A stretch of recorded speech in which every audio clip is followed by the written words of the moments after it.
Please.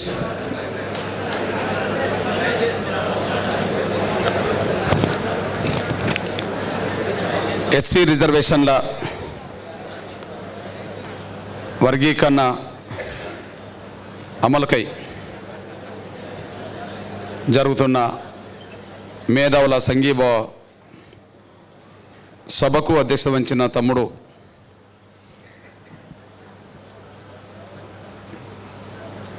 తనకు ఉండబడే ఉద్యమ స్ఫూర్తితో,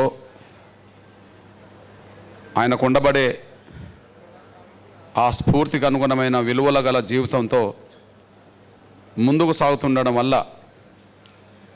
సమాజంలో ఉండబడే అన్ని వర్గాల మేధావులతో సంబంధాలు కలిగి వాళ్ళతో మమేకం కావడం వల్ల వారందరినీ ఒకే వేదిక మీద తీసుకొచ్చి వర్గీకరణ అమలు ప్రయత్నంలో వారందరి మద్దతును మరోసారి ఈ ఉద్యమానికి అందించిన తమ్ముడు ప్రొఫెసర్ చింతకింది కాశీం గారికి,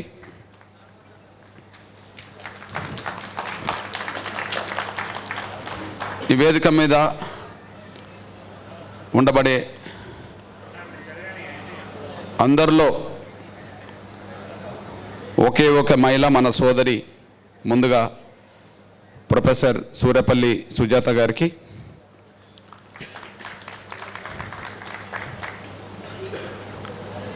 ఎస్సీ వర్గీకరణ లక్ష్యం చేరాలి, అమలు జరగాలి, మాదిగా మరియు ఇప్పటి వరకు నష్టపోయిన దళిత కులాలకు న్యాయం అందించే ప్రయత్నంలో మేము సంఘీభావమే కాదు, క్రియాశీలకమైన పాత్ర అందులో పోషిస్తాం. వర్గీకరణ అమలు కోసం ఇంతకాలం ఉద్యమం నడిపిన శ్రేణులు ఏ పాత్ర పోషిస్తున్నాయో అదే పాత్రను భవిష్యత్తులో సమాజంలో ఉండబడే అన్ని వర్గాల మద్దతు తీసుకొచ్చి ఈ లక్ష్యం చేరి అమలు జరిగే దిశగా మా ప్రయత్నం కూడా చేస్తామని ముందుకొచ్చిన నా తమ్ములు, ఒక ఉద్యమ స్ఫూర్తి గల తమ్ములు డాక్టర్ పృథ్వీరాజ్ యాదవ్ గారికి, నా సోదరులు వీటల్ కాపు గారికి, మున్నూరు కాపు గారికి, నా సోదరులు ప్రొఫెసర్ మల్లేశం, మారోజ్ వెంకట్, దేవేంద్ర ప్రసాద్, డాక్టర్ కొండ నాగేశ్వర్, భిక్షాలు, చేబర్తి యాదగిరి, మార్పు నరసింహ, ఇంకా వేదిక మీద ఉండబడే మాదిగ ఎంప్లాయీస్ ఫెడరేషన్ తెలంగాణ రాష్ట్ర కార్యవర్గ సభ్యులకి, ఈ సమావేశాన్ని జయప్రదం చేయడానికి వచ్చిన మాదిగ మరియు వర్గీకరణ సమర్థిస్తూ వచ్చిన అన్ని వర్గాలకు సంబంధించిన ఉద్యోగులు, మేధావులందరికీ, సోదరులందరికీ, పాత్రికేయ మరియు ఎలక్ట్రానిక్ మీడియా, సోషల్ మీడియా మిత్రులందరికీ, ప్రతి ఒక్కరికి ముందుగా నా హృదయపూర్వక నమస్కారాలు తెలియజేస్తున్నాను. నేను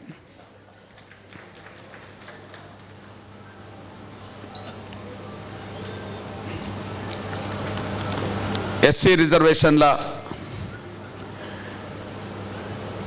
వర్గీకరణ చేసుకునే అధికారం రాష్ట్రాలకే ఉందని సుప్రీంకోర్టు రాజ్యాంగ విస్తృత ధర్మాసనం ఆగస్టు 1న తీర్పునివ్వడంతో మాదిగా మరియు ఎస్సీ వర్గీకరణను కోరే మొత్తం దళిత కులాలన్నీ ఇక మా జీవితాల్లో వెలుగొచ్చినట్టు అనే ఒక ఆనందంలో ఉన్న సందర్భాలు ఉన్నాయి. అంతేకాకుండా ఈ 30 సంవత్సరాలుగా వర్గీకరణ ఉద్యమాన్ని బలపరుస్తూ వీలైన సమయంలో తమ సంపూర్ణ సహకారాలు అందిస్తున్న, వీలైన సమయంలో వాళ్ళ సంపూర్ణ సహకారాలు అందిస్తూ వచ్చిన అన్ని వర్గాల ప్రజలు, మేధావులు, రాజకీయ పక్షాలు కూడా ఆగస్టు సుప్రీంకోర్టు 1వ తారీఖు నడిచిన తీర్పును స్వాగతించాయి. ఇప్పటికైనా వీళ్ళు విజయం సాధించారు అని చెప్పి వాళ్ళలో కూడా హర్షాతిరేకాలు వ్యక్తమయ్యాయి. ఇక అమలు జరగబోతుందని అనుకునే సమయం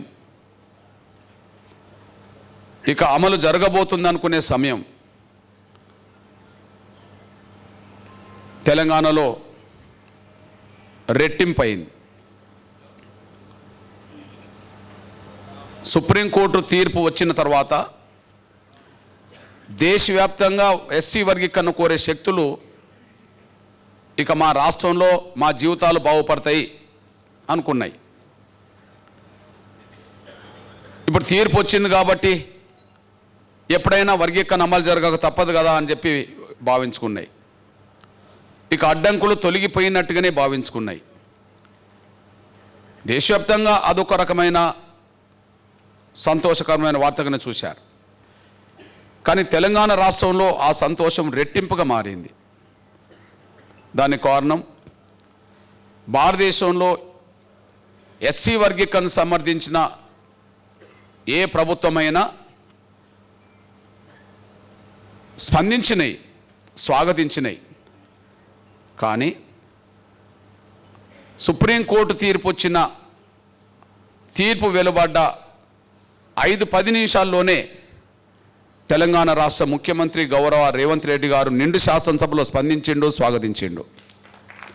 అంటే భారతదేశంలో అందరికంటే ముందు స్వాగతించి సమర్థించి వర్గీకరణ అమలు చేస్తామన్న ముఖ్యమంత్రి రేవంత్ రెడ్డి గారు. ఓకే, అందరూ స్వాగతించినట్టుగానే స్వాగతించలే, అందరూ సమర్థించినట్టుగానే సమర్థించలే. షెడ్యూల్ కులాల వర్గీకరణ భారతదేశంలో అందరికంటే ముందు తెలంగాణ రాష్ట్రంలో అమలు చేస్తామని చెప్పాడు. అది సంతోషం, రెట్టింపైంది. ఆంధ్రప్రదేశ్ ప్రభుత్వం స్వాగతించింది, అది వేరు. కర్ణాటక స్వాగతించింది తీర్పును, మహారాష్ట్రలో కూడా స్వాగతించారు, తమిళనాడు ప్రభుత్వం స్వాగతించింది, పంజాబ్ ఈ కేసులో ఇన్వాల్వ్ అయింది కాబట్టి స్వాగతించారు, హర్యానా కూడా స్వాగతించింది. అంటే చాలా రాష్ట్రాల్లో వర్గీకరణను సమర్థిస్తూ ప్రభుత్వాలు స్పందించినాయి, ముఖ్యమంత్రి స్పందించారు. ఆ స్పందనకు మరింత ముందడుగేసి తెలంగాణ రాష్ట్ర ముఖ్యమంత్రి గౌరవ రేవంత్ రెడ్డి గారు ఒక స్పష్టతనిచ్చాడు. అది రెట్టింపైంది సంతోషం. ఏం స్పష్టతనిచ్చాడు? షెడ్యూల్ కులాల వర్గీకరణ విషయంలో సుప్రీంకోర్టు తీర్పును స్వాగతించడమే కాకుండా ఖచ్చితంగా భారతదేశంలో అన్ని రాష్ట్రాల కంటే ముందు తెలంగాణలోనే అమలు చేస్తామని చెప్పాడు. ఇది తెలంగాణలో ఉండబడే నిరుద్యోగులకు, విద్యార్థులకు రేపో మాపో అమలు జరగబోతుంది అనే పరిస్థితికి వచ్చేసింది. సుప్రీంకోర్టు తీర్పు ఒకవైపు సంతోషం, మరోవైపుగా రేపో మాపో అమలు ఇక్కడనే జరగబోతుంది. అంటే దేశంలో అన్ని రాష్ట్రాల కంటే ముందు ఇక్కడనే అమలు జరగబోతుందని చెప్పి రేవంత్ రెడ్డి గారు ప్రకటన చూసి చాలా ఆనందించారు. ఆనందం రెట్టింపు అయిపోయింది. దానికి తోడు ఇంకొక ప్రకటన చేశాడు. గతంలో వచ్చిన నోటిఫికేషన్లు కూడా ఎస్సీ వర్గీకరణ అమలు చేసే ఉద్యోగాలు భర్తీ చేస్తామని చెప్పడం జరిగింది. గతంలో వచ్చిన నోటిఫికేషన్లు అంటే అర్థమైంది. ఓకే, రేపు ఒక చట్టం వచ్చింది అనుకుందాం. ప్లీజ్ బాబు, రేపు 2025 ఫిబ్రవరిలో ఒక చట్టం వచ్చింది అనుకుందాం. ఆ చట్టం వచ్చిన రోజు నుంచే వర్గీకరణ అమలు చేస్తామని కాదు, అంతకుముందు నోటిఫికేషన్లు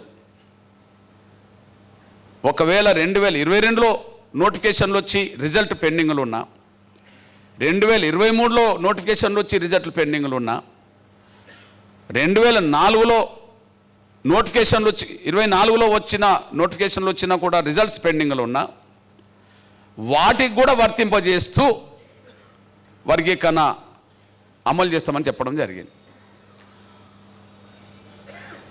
అంటే ఇంకా సంతోషం కదా. నోటిఫికేషన్లు వచ్చినాయి, పరీక్షలు రాసినాం, ఇంకా రిజల్ట్ రాలేదు. కాబట్టి రిజల్ట్ రాకముందే వర్గీకరణ సుప్రీంకోర్టు తీర్పు వచ్చింది కాబట్టి ఆ నోటిఫికేషన్లు కూడా వర్గీకరణ వర్తింపజేస్తూ ఉన్నాడు కాబట్టి అని చెప్పి మాదిగా అండ్ వర్గీకరణ కోరే దళిత కులాల్లో నిరుద్యోగుల్లో చాలా సంతోషం వచ్చేసింది. వాస్తవానికి 2000 చట్టం గౌరవ చంద్రబాబు నాయుడు గారు తీసుకొచ్చిన చట్టం ఏదైతే ఉన్నదో ఆ చట్టంలో 4వ పాయింట్ కూడా అదే ఉన్నది. ఆ చట్టంలో 4వ అంశం కూడా అదే ఉన్నది.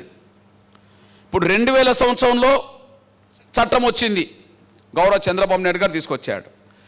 కానీ 99లో ఇచ్చిన నోటిఫికేషన్లు కూడా చట్టం వర్తింపజేశారు.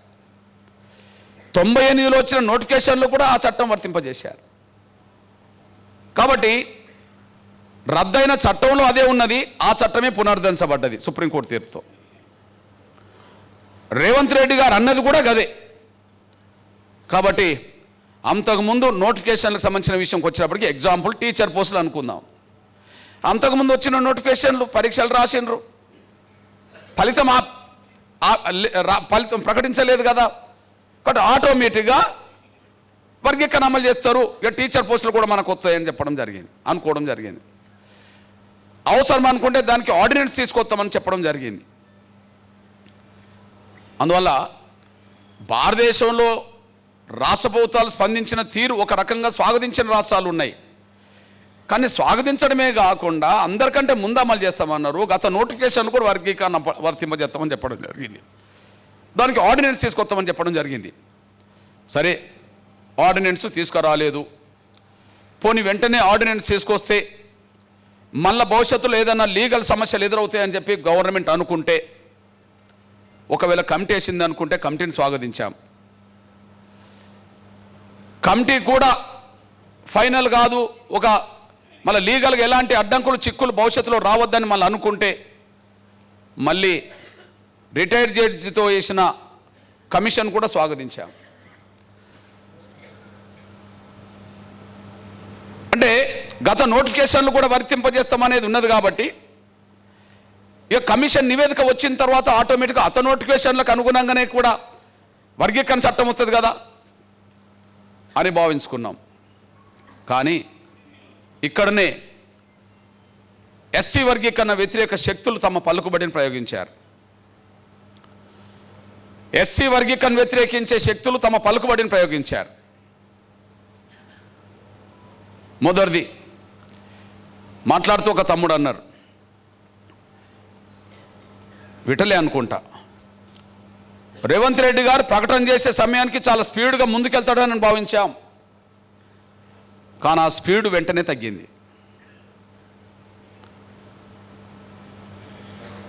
ఆ స్పీడ్ తగ్గడం ఒక అంశం అవుతే నెలకో 2 నెలలకో లేట్ అయినా కూడా గత నోటిఫికేషన్లు వర్తింపజేసే విధంగా వర్గీకరణ జరిగితే పెద్ద సమస్య కూడా కాదు. ఒక నెల 2 నెలలకు సమస్య కాదు, 30 ఏళ్ళు ఆగిన వాళ్ళం. కానీ స్పీడ్ తగ్గడానికి కారణం వాళ్ళ ఒత్తిడే. గతంలో ఇచ్చిన నోటిఫికేషన్లకు వర్తింపజేయకుండా ఉద్యోగాలు భర్తీ చేయడం కూడా వాళ్ళ ఒత్తిడే. ఇది దేశంలో ముఖ్యంగా తెలంగాణ రాష్ట్రంలో మనం ఎదుర్కొన్న ప్రధాన సమస్య. ఈ విషయాన్ని మనం మర్చిపోద్దని సవినంగా కోరుతున్నాను నేను. కాబట్టి గత నోటిఫికేషన్లకు వర్తింపజేయకుండానే ఉద్యోగాలు భర్తీ చేస్తున్నప్పుడు, మరింత జాప్యం జరిగే పద్ధతిలో వీళ్ళు వ్యవహరిస్తున్నప్పుడు మనం ఇంకా మౌనంగా ఉంటే నష్టపోయేది మనమే కదా. అంతేకాకుండా ఆ 2 అంశాలతో పాటు సాధ్యమైనంత మేరకు వర్గీకరణ అంశాన్ని మరింత చిక్కుల్లోకి నెట్టాలి. ఏ చిన్న పాయింట్ దొరికినా ఆ పాయింట్ను ఆసరా చేసుకొని దీన్ని వివాదాస్పదం చేయాలి. అవసరం అనుకుంటే ఇక్కడ కూడా ఏదైనా లీగల్ చిక్కులు వచ్చే విధంగా కూడా చేయాలి అని చెప్పి మరో కుట్ర కూడా వాళ్ళు తెరలేపారు. ఒక్క మాటలు చెప్పాలంటే ముందు స్పీడ్ తగ్గించడం చేశారు, 2 వర్గీకరణ లేకుండానే ఉద్యోగాలు భర్తీ చేసే ఒత్తిడికి పెట్టి వాళ్ళు ముందుకు తీసుకెళ్లారు. ఇక 3వది అసలు వర్గీకరణ అమలు జరగకుండా ఎట్లా చేయాలని చెప్పి కుట్రలు చేస్తున్నారు. సుప్రీంకోర్టు తీర్పు వచ్చినా కూడా ఒకవేళ కమిషన్ స్టడీ చేస్తున్న ఈ సమయంలో కూడా దీన్ని మరింత జాప్యం చేసి లేదా చిక్కులోకి నెట్టేసి ఒక ప్రయత్నం కూడా చేస్తున్నారు. అందుకు అనుగుణంగానే హైకోర్టులో కూడా మళ్ళీ కేసులు వేశారు. అసలు కమిషన్ వేసే అధికారం ఎక్కడిది, కమిటీ వేసే అధికారం రాష్ట్రానికి ఎక్కడిది అనే పద్ధతిలో మళ్ళీ హైకోర్టులకు వెళ్ళారు. అది ఆంధ్రప్రదేశ్లో వెళ్ళారు, ఇక్కడ కూడా వెళ్ళారు. అంటే వర్గీకరణ వ్యతిరేక శక్తులకు ముందు వెంటనే పలుకుబడి జాప్యం జరగడానికి ఉపయోగపడ్డది. సాక్ష్యం నిజంగా అందరికంటే ముందే అమలు చేస్తామన్న రేవంత్ రెడ్డి గారు తమ్ముడు మల్లేశం, ప్రొఫెసర్ మల్లేశం చెప్పినట్టుగా తమ్ముడు కాసిం, నాతో పాటు మన మంత్రి గౌరవ దామోదర నరసింహతో పాటు మన ఎమ్మెల్యేలు, అదే సమయంలో మాజీ మంత్రివర్యులు మన మోత్పల్లి నరసింహ అందరం కలిసి వెళ్ళాం. వెళ్ళినప్పుడు మాతో మాట్లాడిన మాటలు అంతకుముందు ఆయన మాట్లాడిన దానికి అనుగుణంగానే ఉన్నాయి.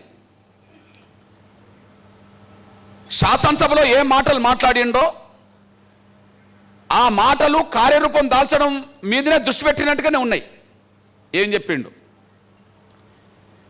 2 రోజుల్లో కమిటీ డిక్లేర్ చేస్తా, 2 days, 22వ తారీఖు నాడు కలిశాం. ఆగస్టు 22వ తారీఖు నాడు కలిశాం ప్రతినిధి బృందం. మాతో గంటకు పైగా వెచ్చించాడు. మాట్లాడడంలో కానీ మనకు నమ్మకం కలిగించడంలో కానీ ఆయన మాట్లాడాడు, స్పష్టతనిచ్చాడు. ఏం చెప్పాడు? ఏమాత్రం ఆలోచన చేయకుండా ముందు నేను కమిటీ వేస్తా. ఈ కమిటీ ఏం చేయాల్సిన అవసరం లేదు. ఇప్పటికే వర్గీకరణ అమలు జరుగుతున్న రాష్ట్రాలు 2 ఉన్నాయి కదా, పంజాబ్ అండ్ తమిళనాడు. పంజాబ్, తమిళనాడు రాష్ట్రాలకు మీరు తొందరగా వెళ్ళిరండి. ఆ డెలిగేషన్ కొంతమంది మంత్రులతో వేస్తా, అందులో మీ ఎమ్మెల్యేలు కూడా పోండి, ఒక 4-5 రోజుల్లో పని పూర్తి చేసుకొని రండి అన్నాడు. అంటే 22వ తారీఖు నాడు చెప్తే 24వ తారీఖు నాడో 25వ తారీఖు నాడో కమిటీ ఎత్తామని చెప్పడం జరిగింది. అంటే 2-3 రోజులు అన్నాడు. వాస్తవమే. చేసే పని ఏంటిది? పంజాబ్ అండ్ తమిళనాడు రాష్ట్ర ప్రభుత్వాలు వర్గీకరణ అమలు చేస్తున్నాయి కనుక దాన్ని ఒకసారి స్టడీ చేసి వస్తూ ఆంధ్రప్రదేశ్ ప్రభుత్వం గతంలో అమలు చేసింది కదా, చంద్రబాబు నాయుడు గారు ముఖ్యమంత్రి ఉన్నాడు కదా, వస్తూ అక్కడ కూడా పర్యటన చేసి అక్కడ వివరాలు తీసుకొని ఇక్కడ రండి. వీలైతే హర్యానా కూడా వెళ్ళి రండి, వాళ్ళు కూడా స్వాగతించారు కదా. పంజాబ్ వెళ్తుంది కాబట్టి హర్యానా కూడా వెళ్ళండి. కాకపోతే హర్యానాలో ఎన్నికలు జరగబోతున్నాయి కాబట్టి అక్కడ ఎన్నికల నోటిఫికేషన్ వల్ల వాళ్ళు ముందుకు వెళ్ళరు కాబట్టి అక్కడికి వెళ్ళకపోయినా పంజాబ్ ముందు వెళ్ళండి, తమిళనాడు రండి, వస్తూ ఆంధ్రప్రదేశ్ ప్రభుత్వం దగ్గర కూడా వెళ్ళిరండి అని చెప్పడం జరిగింది. కాకపోతే ఓ సూచన చేశాడు. ఎందుకైనా మంచిది, ఎస్సీ వర్గీకరణను అమలు చేస్తామని చేవెళ్ళ ఎస్సీ సభలో డిక్లరేషన్లో పాల్గొన్నది కాంగ్రెస్ పార్టీ జాతీయ అధ్యక్షుడు మల్లికార్జున్ ఖర్గే గారు కాబట్టి ఎందుకైనా మంచిది, వస్తూ ఒకసారి ఆ డెలిగేషన్ ఆయనను కూడా కలిసినండి, మనం ఇక్కడ అమలు చేసుకుందాం అన్నాడు. మొత్తం టైం ఎంత ఇచ్చిండు? టోటల్గా 1 వారం రోజుల పని. అక్కడి నుండి దామన్న ఇంటికి వచ్చాం.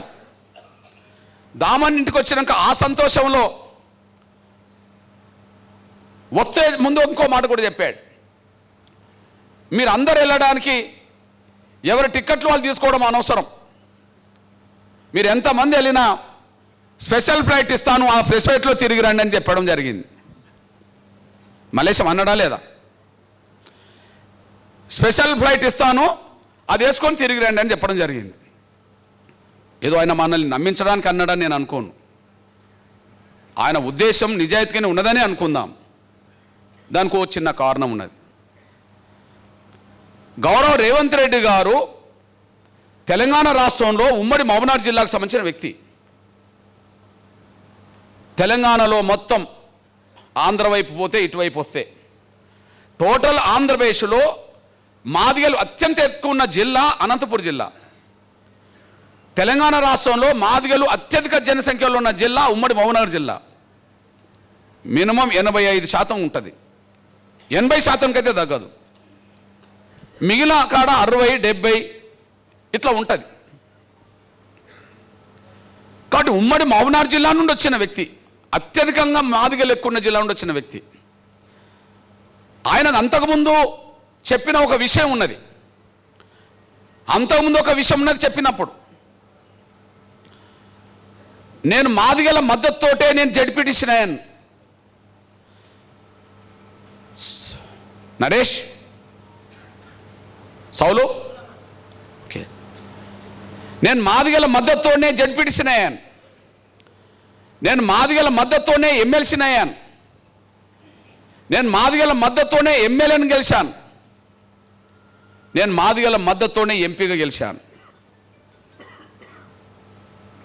ఈరోజు మీ ముందు మాట్లాడే సమయానికి నేను ఈ స్థాయిలో ఎదిగిందంటే నా సొంత కులం నా ఎంబడున్నదో లేదని చెప్పలేను, కానీ మాదిగల నిండు ఆశీర్వాదం నాకు ఉండడం వల్ల ఈ స్థాయికి వచ్చిందని ఆయన చెప్పడం జరిగింది. ఉమ్మడి మహబూబ్నగర్ జిల్లా నుండి వచ్చిన వ్యక్తి,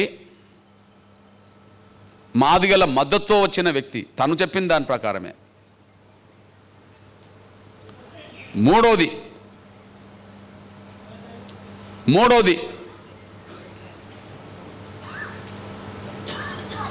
ఎస్సీ రిజర్వేషన్ల వర్గీకరణ ఉద్యమంలో పాల్గొన్న వ్యక్తి. ఒకసారి అంటే రేవంత్ రెడ్డి గారి మాటల్ని మనం నిజాయితీగానే విశ్వసించాం, ఆయన నిజాయితీగానే చెప్పిండని కూడా అనుకుందాం. అందుకు సాక్ష్యం ఆయన ఎవరి అండదండలతో ఎదిగిండో ఆయన చెప్పిన సాక్ష్యం వినండి. మొదటిసారి నేను ఇండిపెండెంట్ జడ్పీటీసీకి వచ్చినప్పుడు మాదిగోల పిల్లలు నన్ను బస్ పిల్లలు తీసుకెళ్ళి నాకు రెండవసారి నేను ఎమ్మెల్సీగా ఇండిపెండెంట్గా నిలబడ్డప్పుడు మాదిగోల బిడ్డలు ఎంఆర్పిఎస్ లో కృష్ణన్న దగ్గర నాయకత్వ లక్షణాలు పుణికిపుచ్చుకున్న వాళ్ళే ప్రతి ఎంపీటీసీ కౌన్సిలర్ దగ్గర పోయి కాలు మొక్కి నన్ను గెలిపించారు. మూడవసారి 2009లో నేను కొడకల్లో 14 రోజుల్లో ఎమ్మెల్యే తెచ్చినట్టే మాదిగ బిడ్డల శ్రమ ఉన్నది, మీ భాగస్వామ్యం ఉన్నది. పార్లమెంటు సభ్యుడిగా కాంగ్రెస్ పార్టీ అధ్యక్షుడిగా ఉన్నారంటే నా జాతి న్యాయపడిందో లేదో నాకు తెలియదు, కానీ మీ జాతి మాత్రం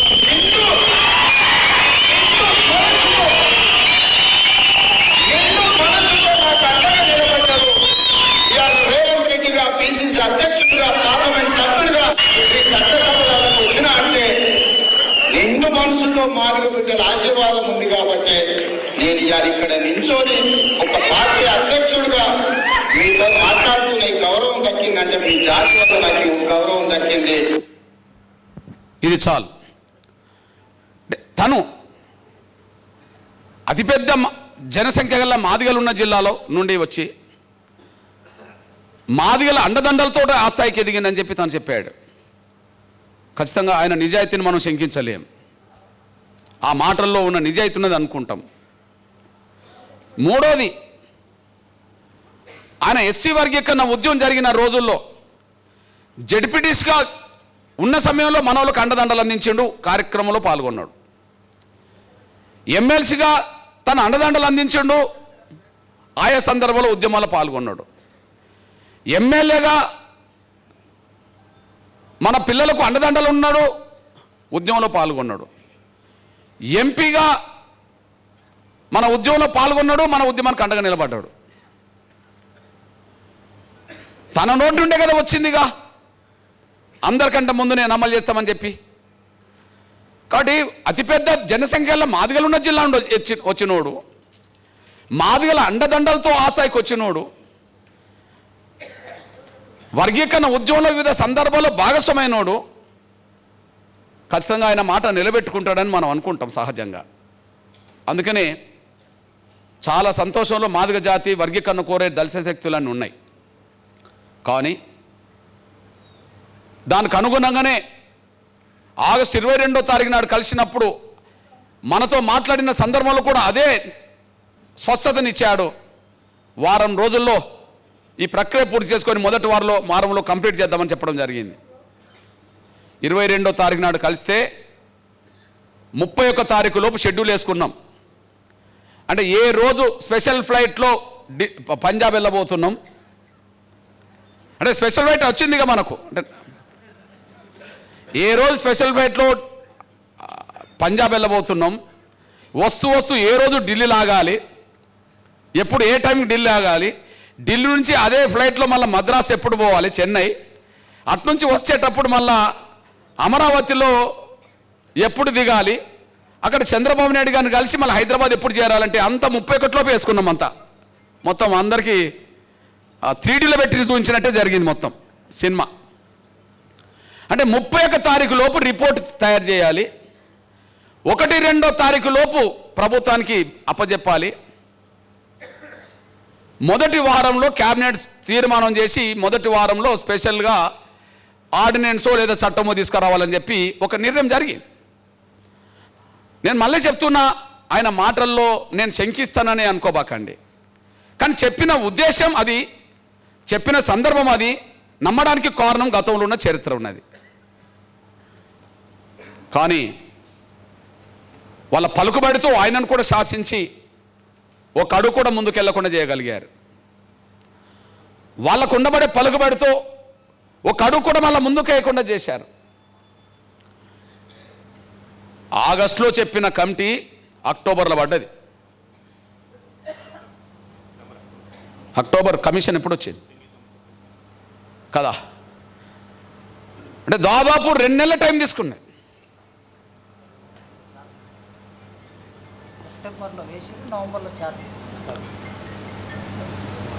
ఓకే, కమిటీ వేసిన ఉత్తమ్ కుమార్ రెడ్డి గారి నాయకత్వంలో కమిటీ వేసిన మళ్ళీ కొత్తలోనే మళ్ళీ కమిషన్ ఎత్తమనే అభిప్రాయం కూడా వచ్చేసింది. అంతిమంగా కమిషన్ వేసింది అక్టోబర్లో అవుతే ఛార్జ్ తీసుకున్నది అంటే ఆగస్టు పోయింది, సెప్టెంబర్ పోయింది, అక్టోబర్ పోయింది, నవంబర్కి వచ్చేసింది. అంటే ఒక వారం 10 రోజుల ప్రక్రియ అనుకున్న దాన్ని 4 నెలలు తీసుకురావడం, వాళ్ళు తీసుకొచ్చే ఒత్తిడిలో భాగమే. దానికి సాక్ష్యం మీ దృష్టికి తీసుకొస్తున్నాను నేను. ఎప్పుడైతే మనకు స్పష్టతనిచ్చాడో రేవంత్ రెడ్డి గారు, వీళ్ళకు పలుకుబడి కాంగ్రెస్ పార్టీ జాతీయ స్థాయిలో ఉన్నది కదా, మల్లికార్జున్ ఖర్గే గారు కలిశారు. ఇక్కడ 2 పాత్రలు పోషిస్తున్నాయి. వెంకటస్వామి గారి కొడుకులో మనమలోమో బహిరంగంగా కనిపిస్తున్నారు రోడ్డు మీద, కానీ మల్లు బట్టి విక్రమార్క, మల్లు రవి ఇంటర్నల్ పోయి అక్కడ కలిసి వస్తున్నారు. మీరు చూడండి, ఎప్పుడన్నా రేవంత్ రెడ్డి గారు వెళ్ళినప్పుడల్లా సాధ్యమంత మేరకు పక్కనే బట్టి విక్రమార్క ఉంటాడు, అంటే ఏం మాట్లాడతాడో ఏమో అని చెప్పి. కానీ బట్టి వెళ్ళినప్పుడు మాత్రం, అధ్యక్షుని కలిసినప్పుడు మాత్రం రేవంత్ రెడ్డి గారు ఉంటలేడు. మల్లికార్జున్ ఖర్గే గారిని కలిసినప్పుడు, రాహుల్ గాంధీ గారిని కలిసినప్పుడు, ముఖ్యమంత్రి కలిసినప్పుడు చాలా సందర్భాలు మీరు గమనిస్తే ఇద్దరు కలిసి వస్తాను ఎక్కడన్నా. కానీ మల్లు బట్టి విక్రమార్క కలిసినప్పుడు, మల్లు రవి కలిసినప్పుడు మాత్రం ఒకరే కలిసి వస్తాను, ఎవరికి వాళ్ళు. ఇక్కడ ముఖ్యమంత్రి ఉండట్లేదు. ఆ కలిసిన తర్వాత ఒక ప్రకటన వచ్చేసింది.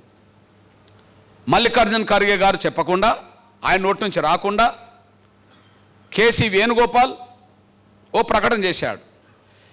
ఎస్సీ రిజర్వేషన్ల వర్గీకరణ విషయంలో కాంగ్రెస్ ప్రభుత్వాలు తొందరపడకూడదు,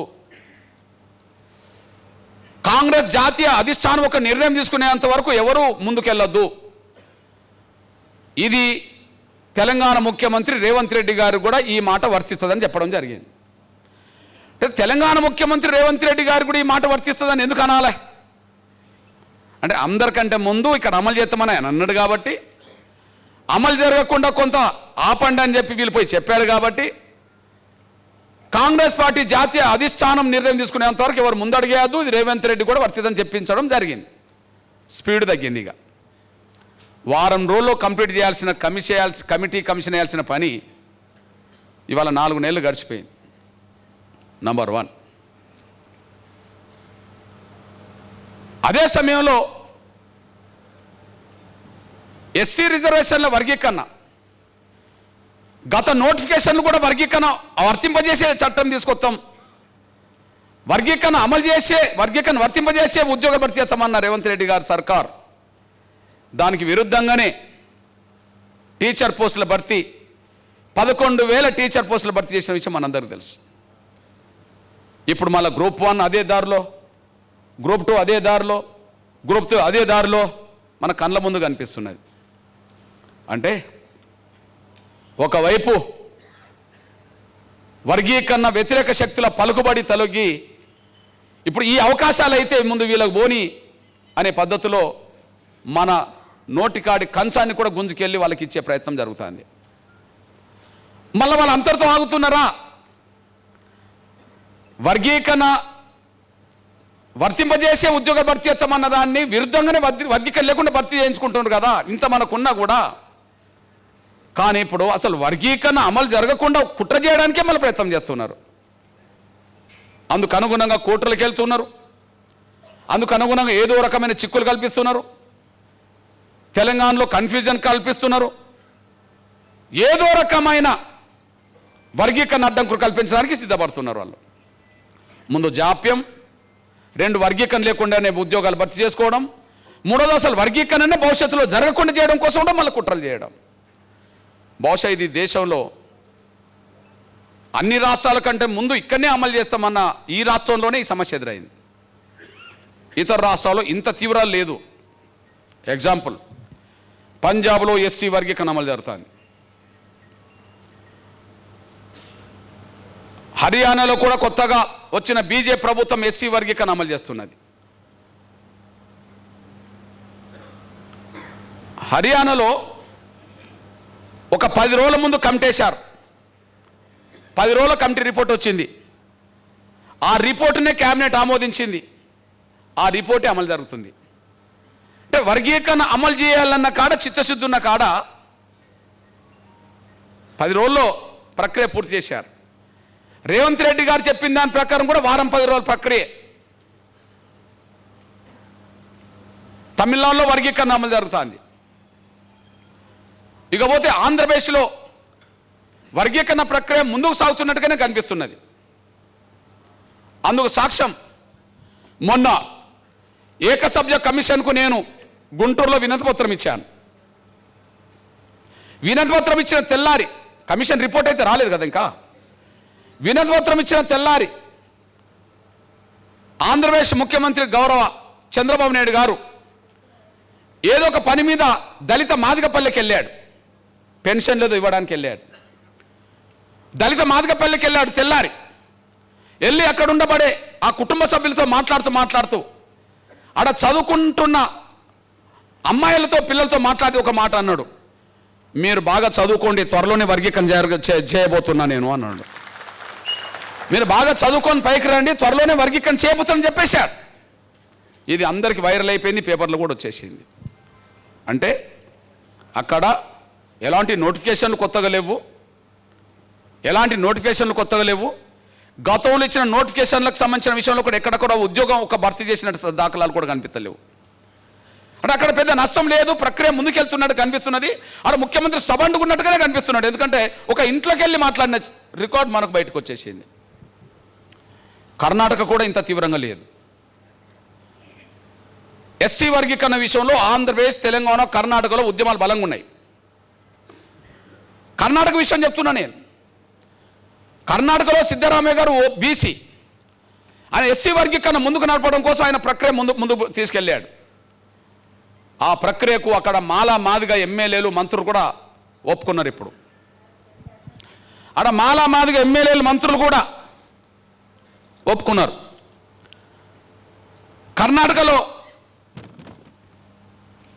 హోంశాఖ మంత్రి 2వ స్థానం ఇప్పుడు అయినదే జి పరమేశ్వర్ మాల. హెచ్టి మహదేవప్ప సాంఘిక సంక్షేమ శాఖ మంత్రి, ఆయన మాల. ప్రియాంక ఖర్గే ఇప్పుడు మల్లికార్జున ఖర్గే గారు కొడుకే, ఆయన మాల. వీళ్ళు ముగ్గురు ఎస్సీ వర్గీకరణ జరగాల్సిందే, అందరం కలిసి మళ్ళీ పంచుకొని బాగుపడదామని చెప్పి వాళ్ళు ప్రకటన చేశారు. మన మాదిగ మంత్రులు ఇద్దరు ఉన్నారు, మునియప్ప, తిమ్మాపూర్. మునియప్ప పౌర సరఫరా ఆహార శాఖ మంత్రులు, తిమ్మాపూర్ ఎక్సైజ్ శాఖ. గమ్మత్తుకున్నది శాఖలు, తినడం తాగడం. వాళ్ళు సెలక్షన్ కూడా ఎట్లున్నదో చూడండి. ఓకే,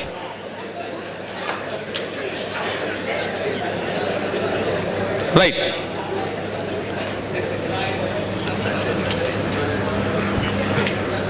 రెండు సందర్భాల్లో రెండు సందర్భాల్లో డి పరమేశ్వర్ ఇంట్లో మాలామాదిగ మంత్రులు కూర్చున్నారు. ఒకసారి మహాదేవ ఇంటికాడ కూడా మాలామాదిగ మంత్రులు కూర్చున్నారు. ఉమ్మడిగా ప్రకటన చేశారు. ఈ మధ్యలో బెల్గాంలో పెద్ద సభ జరిపిండ్రు మాదిగలు. ఆ సభకు మాలామాదిగ మంత్రులు పోయినరు. ఒక మాలామాదిగ మంత్రులే కాదు, ప్రతిపక్ష పార్టీకి సంబంధించిన కాంగ్రెస్ పార్టీ బీజేపీ అధ్యక్షుడితో పాటు బీజేపీ శాసనపక్ష నాయకుడు కూడా అక్కడికి వెళ్ళిండ్రు. వర్గీకరణ త్వరగా పూర్తి చేసుకుందామని చెప్పి అధికార ప్రతిపక్షాలు మాట్లాడినాయి. ఒక వేదిక మీద, మాదిగల వేదిక మీద మాలామాదిగ మంత్రులు పోయినరు, ప్రతిపక్ష నాయకులు కూడా పోయినరు. వర్గీకరణ త్వరగా పూర్తి చేస్తామని ముందుకెళ్ళడం జరిగింది. అంటే ఎంతో కొంత కూడా సాఫీగా కొంత ముందడుగెత్తుంది అనిపిస్తున్నది. కానీ దేశంలోనే అన్ని రాష్ట్రాల కంటే ముందు తెలంగాణలో అమలు చేస్తామన్న కాన్నే వర్గీకరణ లేకుండా ఉద్యోగాలు భర్తీ చేయడం, వర్గీకరణ అడ్డు తగిలే శక్తులు రోడ్డు మీదకి రావడం, అసలు వర్గీకరణ ఎట్లా జరుగుతుందో చూస్తామన్నట్టుగా వాళ్ళే మీసాలు మేలెత్తాండ్రు, వాళ్ళే తొడలు కొడతాండ్రు, వాళ్ళే తొక్కిపోతామంటాండ్రు, వాళ్ళే ఇంకేదో చేస్తామని బెదిరిస్తాండ్రు. ఇక్కడ ఈ పరిస్థితి వచ్చేసింది. జాతీయ స్థాయిలో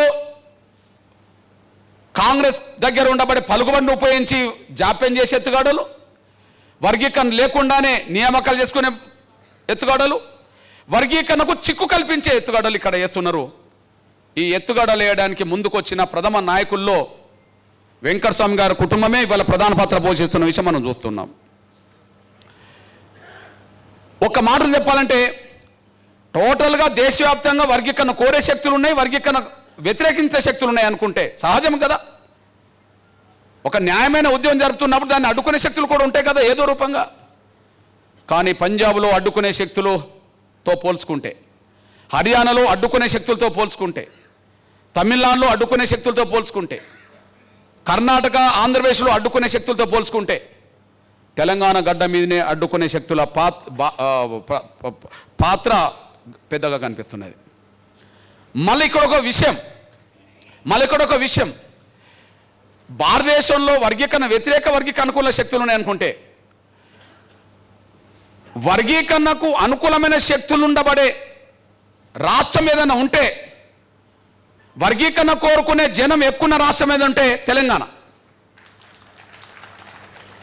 జనసంఖ్యలో మాదిగలు వర్గీకరణ కోరుకునే దళిత శక్తులు ఇక్కడ ఎక్కువ ఉన్నాయి.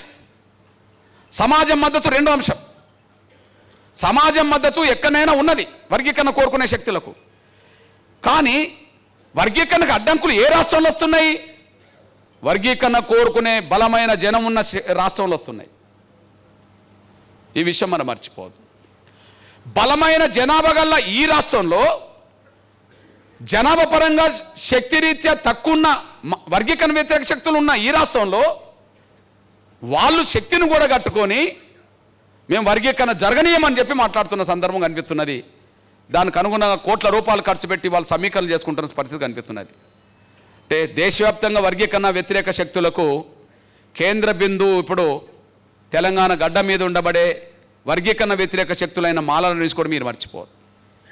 అంటే సవాల్, అతిపెద్ద జనసంఖ్య గల మాదిగలున్న ఈ రాష్ట్రంలో, మాదిగలతో పాటు వర్గీకరణ కోరుకునే దళిత శక్తులు ఉన్న ఈ రాష్ట్రంలో, అన్నిటికంటే అన్ని రాష్ట్రాల కంటే ప్రజాస్వామ్య ఉద్యమ శక్తులు ఎక్కువ ఉన్న ఈ రాష్ట్రంలో వర్గీకరణ జరగనీయమని చెప్పి వాళ్ళు మీసాల మేలేసే కాడ, తొడలు కొట్టే కాడ, ఇతరత్ర చేసే కాడ వాళ్ళు కనిపిస్తున్నారు. ఇది ఎంత సవాలో అర్థం చేసుకోండి. తెలంగాణలో ఉండబడే మాదిగా వర్గీకరణ కోరుకునే దళిత శక్తులకు, ప్రజాస్వామిక శక్తులకు ఇది ఒక పెద్ద సవాల్.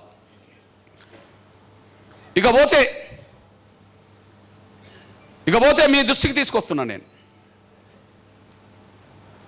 ఈ వర్గీకరణ వ్యతిరేక శక్తులను కూడగట్టే కాడ వాళ్ళ కుటుంబమే దక్షిణ రాష్ట్రాల్లో ఉన్న వర్గీకరణ వ్యతిరేక శక్తులను ప్రోత్సహించింది గతంలో వెంకటస్వామి గారు. ఉమ్మడి ఆంధ్రప్రదేశ్లో వర్గీకరణ వ్యతిరేక మాల శక్తులకు, మాలలందరినీ నేను దోషులు అంటలేను కానీ వర్గీకరణ వ్యతిరేక శక్తుల్ని ఖచ్చితంగా దోషులే అంట.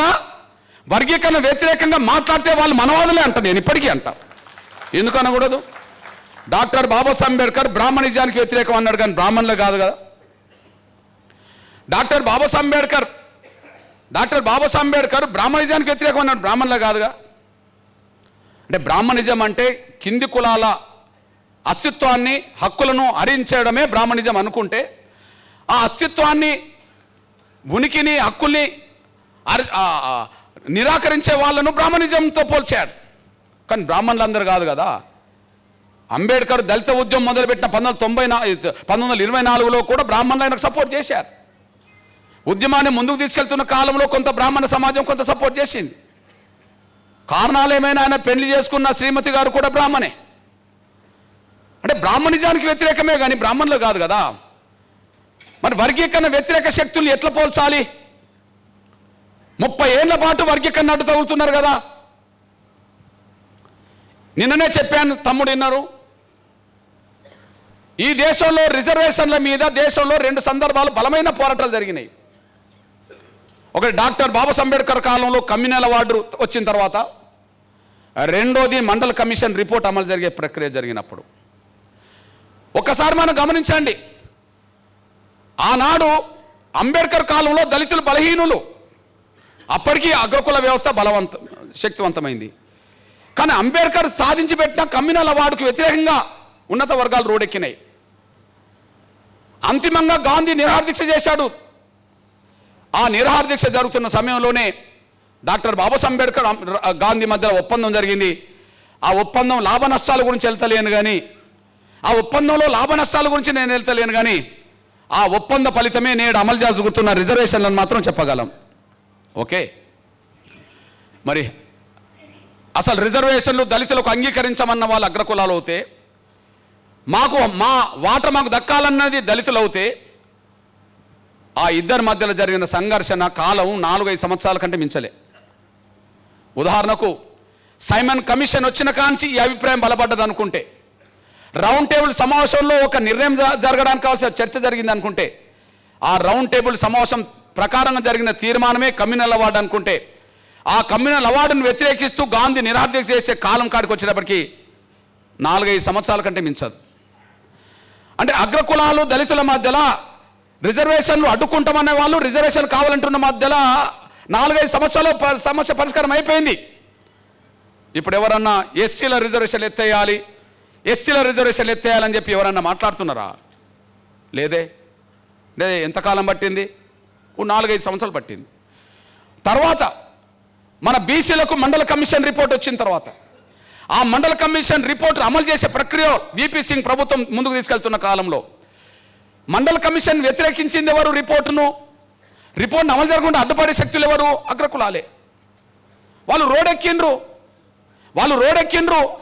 అమలు జరగద్దని చెప్పి తగలబెట్టిండ్రు. వాళ్ళు కొంతమంది తగలబడ్డారు. ఆ రోజుల్లో దేశాన్ని తగలబెట్టే ప్రయత్నం చేశారు. కొంతమంది తగలబడి చనిపోయిండ్రు. ఆ రోజుల్లో ఎవరో ఒక పిల్లోడు చచ్చిపోతే దేశం మొత్తం మీద ఇండియన్ ఎక్స్ప్రెస్ వాళ్ళు పెద్దగా ప్రచారం చేసిన విషయం మనం చూసాం అనుకుంది ఆ రోజుల్లో.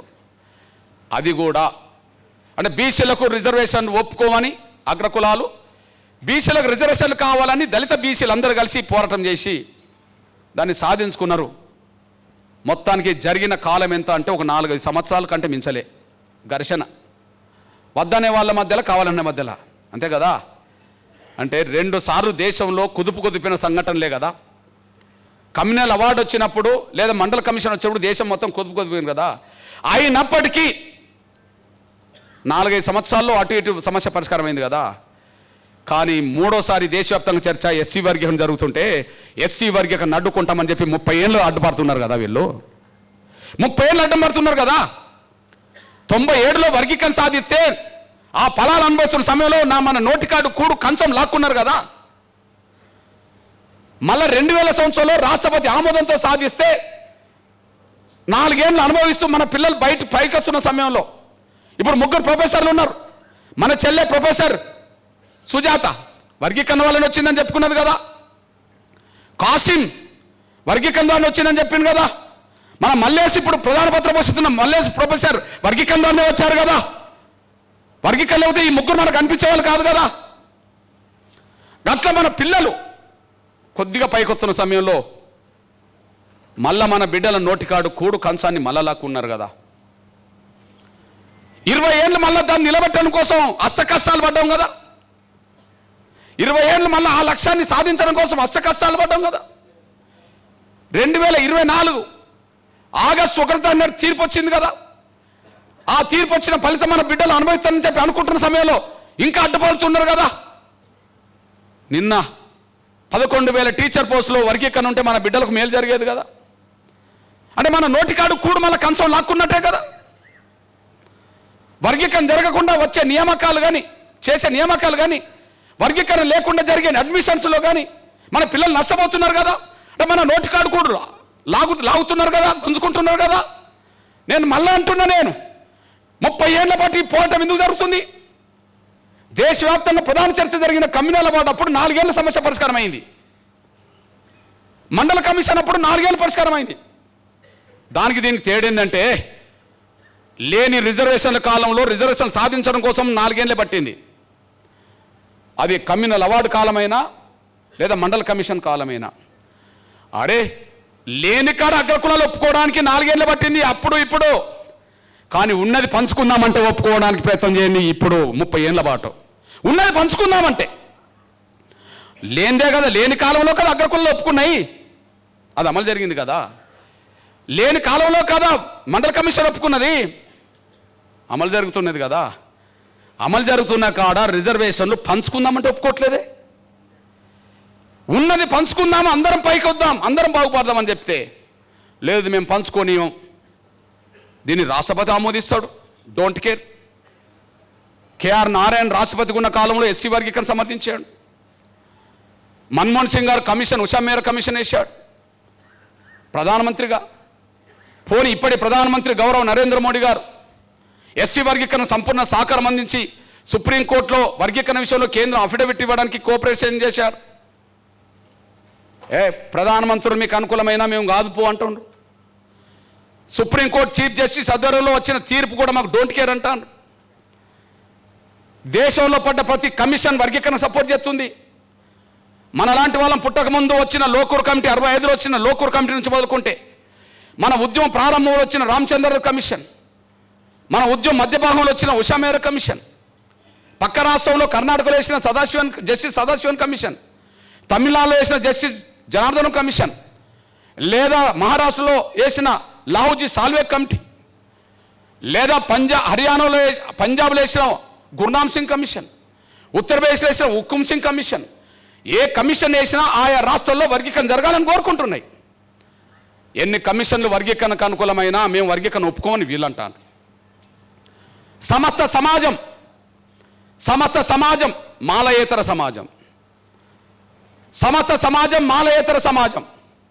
మాలయేతర దళిత కులాల్లో వర్గీకరణ కోరుకుంటుండ్రు.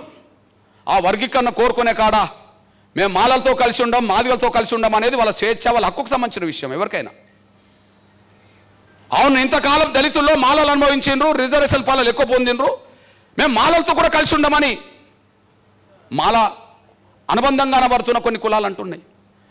లేదా భవిష్యత్తులో మేము మాదిగలతో నష్టపోవద్దని చెప్పి ఇంతకాలం ఉండబడే మాదిగలకు అనుబంధంగా అనబడుతున్న కొన్ని కులాలు మాకు సపరేట్ కావాలంటున్నాయి. ముందు ఎవరి హక్కునైనా గౌరవించడం అనేది మనం నేర్చుకుందాము. కానీ వాళ్ళు ఎవరి హక్కును అంగీకరించలేరే. ఎవరికైనా కలిసి ఉందామని అభిప్రాయం కలిగి ఉండడం తప్పు కాదు, కలిసి ఉంటే మేము నష్టపోతామని అభిప్రాయం కలిగి ఉండడం తప్పు కాదు. కలిసి ఉండాలన్న వాళ్ళ ఇష్టం, స్వేచ్ఛగా మాకు స్వతంత్రంగా మా వాటా మాకు కావాలని ఏ కులం కోరినా వాళ్ళ అభిప్రాయం, వాళ్ళ ఇష్టం, మనం గౌరవించాల్సిందే. అనుమానాలతో అపనమ్మకాలతో ఎవరిని కలిసి ఉండాలని అనుకున్నా కూడా అది భవిష్యత్తులో అది ఇంకొకరికి అన్యాయం జరగడానికి దారితీసింది అనుకో, అది మనకు మంచిది కాదు కదా. ఈ నేపథ్యంలో మీ అన్నగారిని చెప్తున్నా నేను, ఈ నేపథ్యంలో మీరు అర్థం చేసుకుంటారని ఆశిస్తున్నా నేను. షెడ్యూల్ కులాల వర్గీకరణ మేము అంగీకరించమని చెప్పి ఒక్క మాలలే అంటుండ్రు, కానీ ఇంకెవరన్నా అంటుండ్రా? వర్గీకరణ కోరుకునే వాళ్ళలో మేము ఎక్కడుండాలి ఎక్కడ ఉండకూడదు అనే విషయం వాళ్ళ స్వేచ్ఛకు హక్కుకు సంబంధించిన విషయమే. కానీ అసలు వర్గీకరణ వ్యతిరేకించిన వాళ్ళు ఎవరంటే ఒక మాలలే కదా. అంటే 59 కులాల్లో ఒక కులమే వర్గీకరణ అడ్డు తగులుతున్నది. అందులో ప్రజాస్వామికవాదులు ఉన్నామంటుండ్రు కదా, ఎవరు రమ్మన్. అందులో వర్గీకరణ సమర్థించేటోళ్ళు ఉన్నామని అంటుండ్రు కదా, ఎవరు రమ్మన్. ఎవరు కనిపిస్తలేరు. మేము నిర్దిష్టంగా ఎస్సీ వర్గీక సుప్రీంకోర్టు తీర్పును అనుసరించి ఎస్సీ వర్గీకరణ అమలు జరగడానికి మేము అండగా నిలబడతామని చెప్పి 100 మంది కాదు, ఒక్కరొచ్చినా వాళ్ళతో నేను కలిసి పని చేస్తా, మనందరం కలిసి పని చేస్తాం. ఒక్కరు వచ్చినా కలిసి పని చేద్దాం. ఆ ఒక్కరు ఏరి మేము వర్గీకరణ సమర్థిస్తున్నాం కానీ అని పెట్టి భారతం మొదలు పెడతారు. మళ్ళా వర్గీకరణ సమర్థించడం అనేది ఒక్క మాటలు చెప్పి వర్గీకరణ అడ్డు తగలడానికి ఎన్ని సూత్రాలు చెప్పాలో మహాభారత గ్రంథం రాసినంత రాస్తారు వాళ్ళు.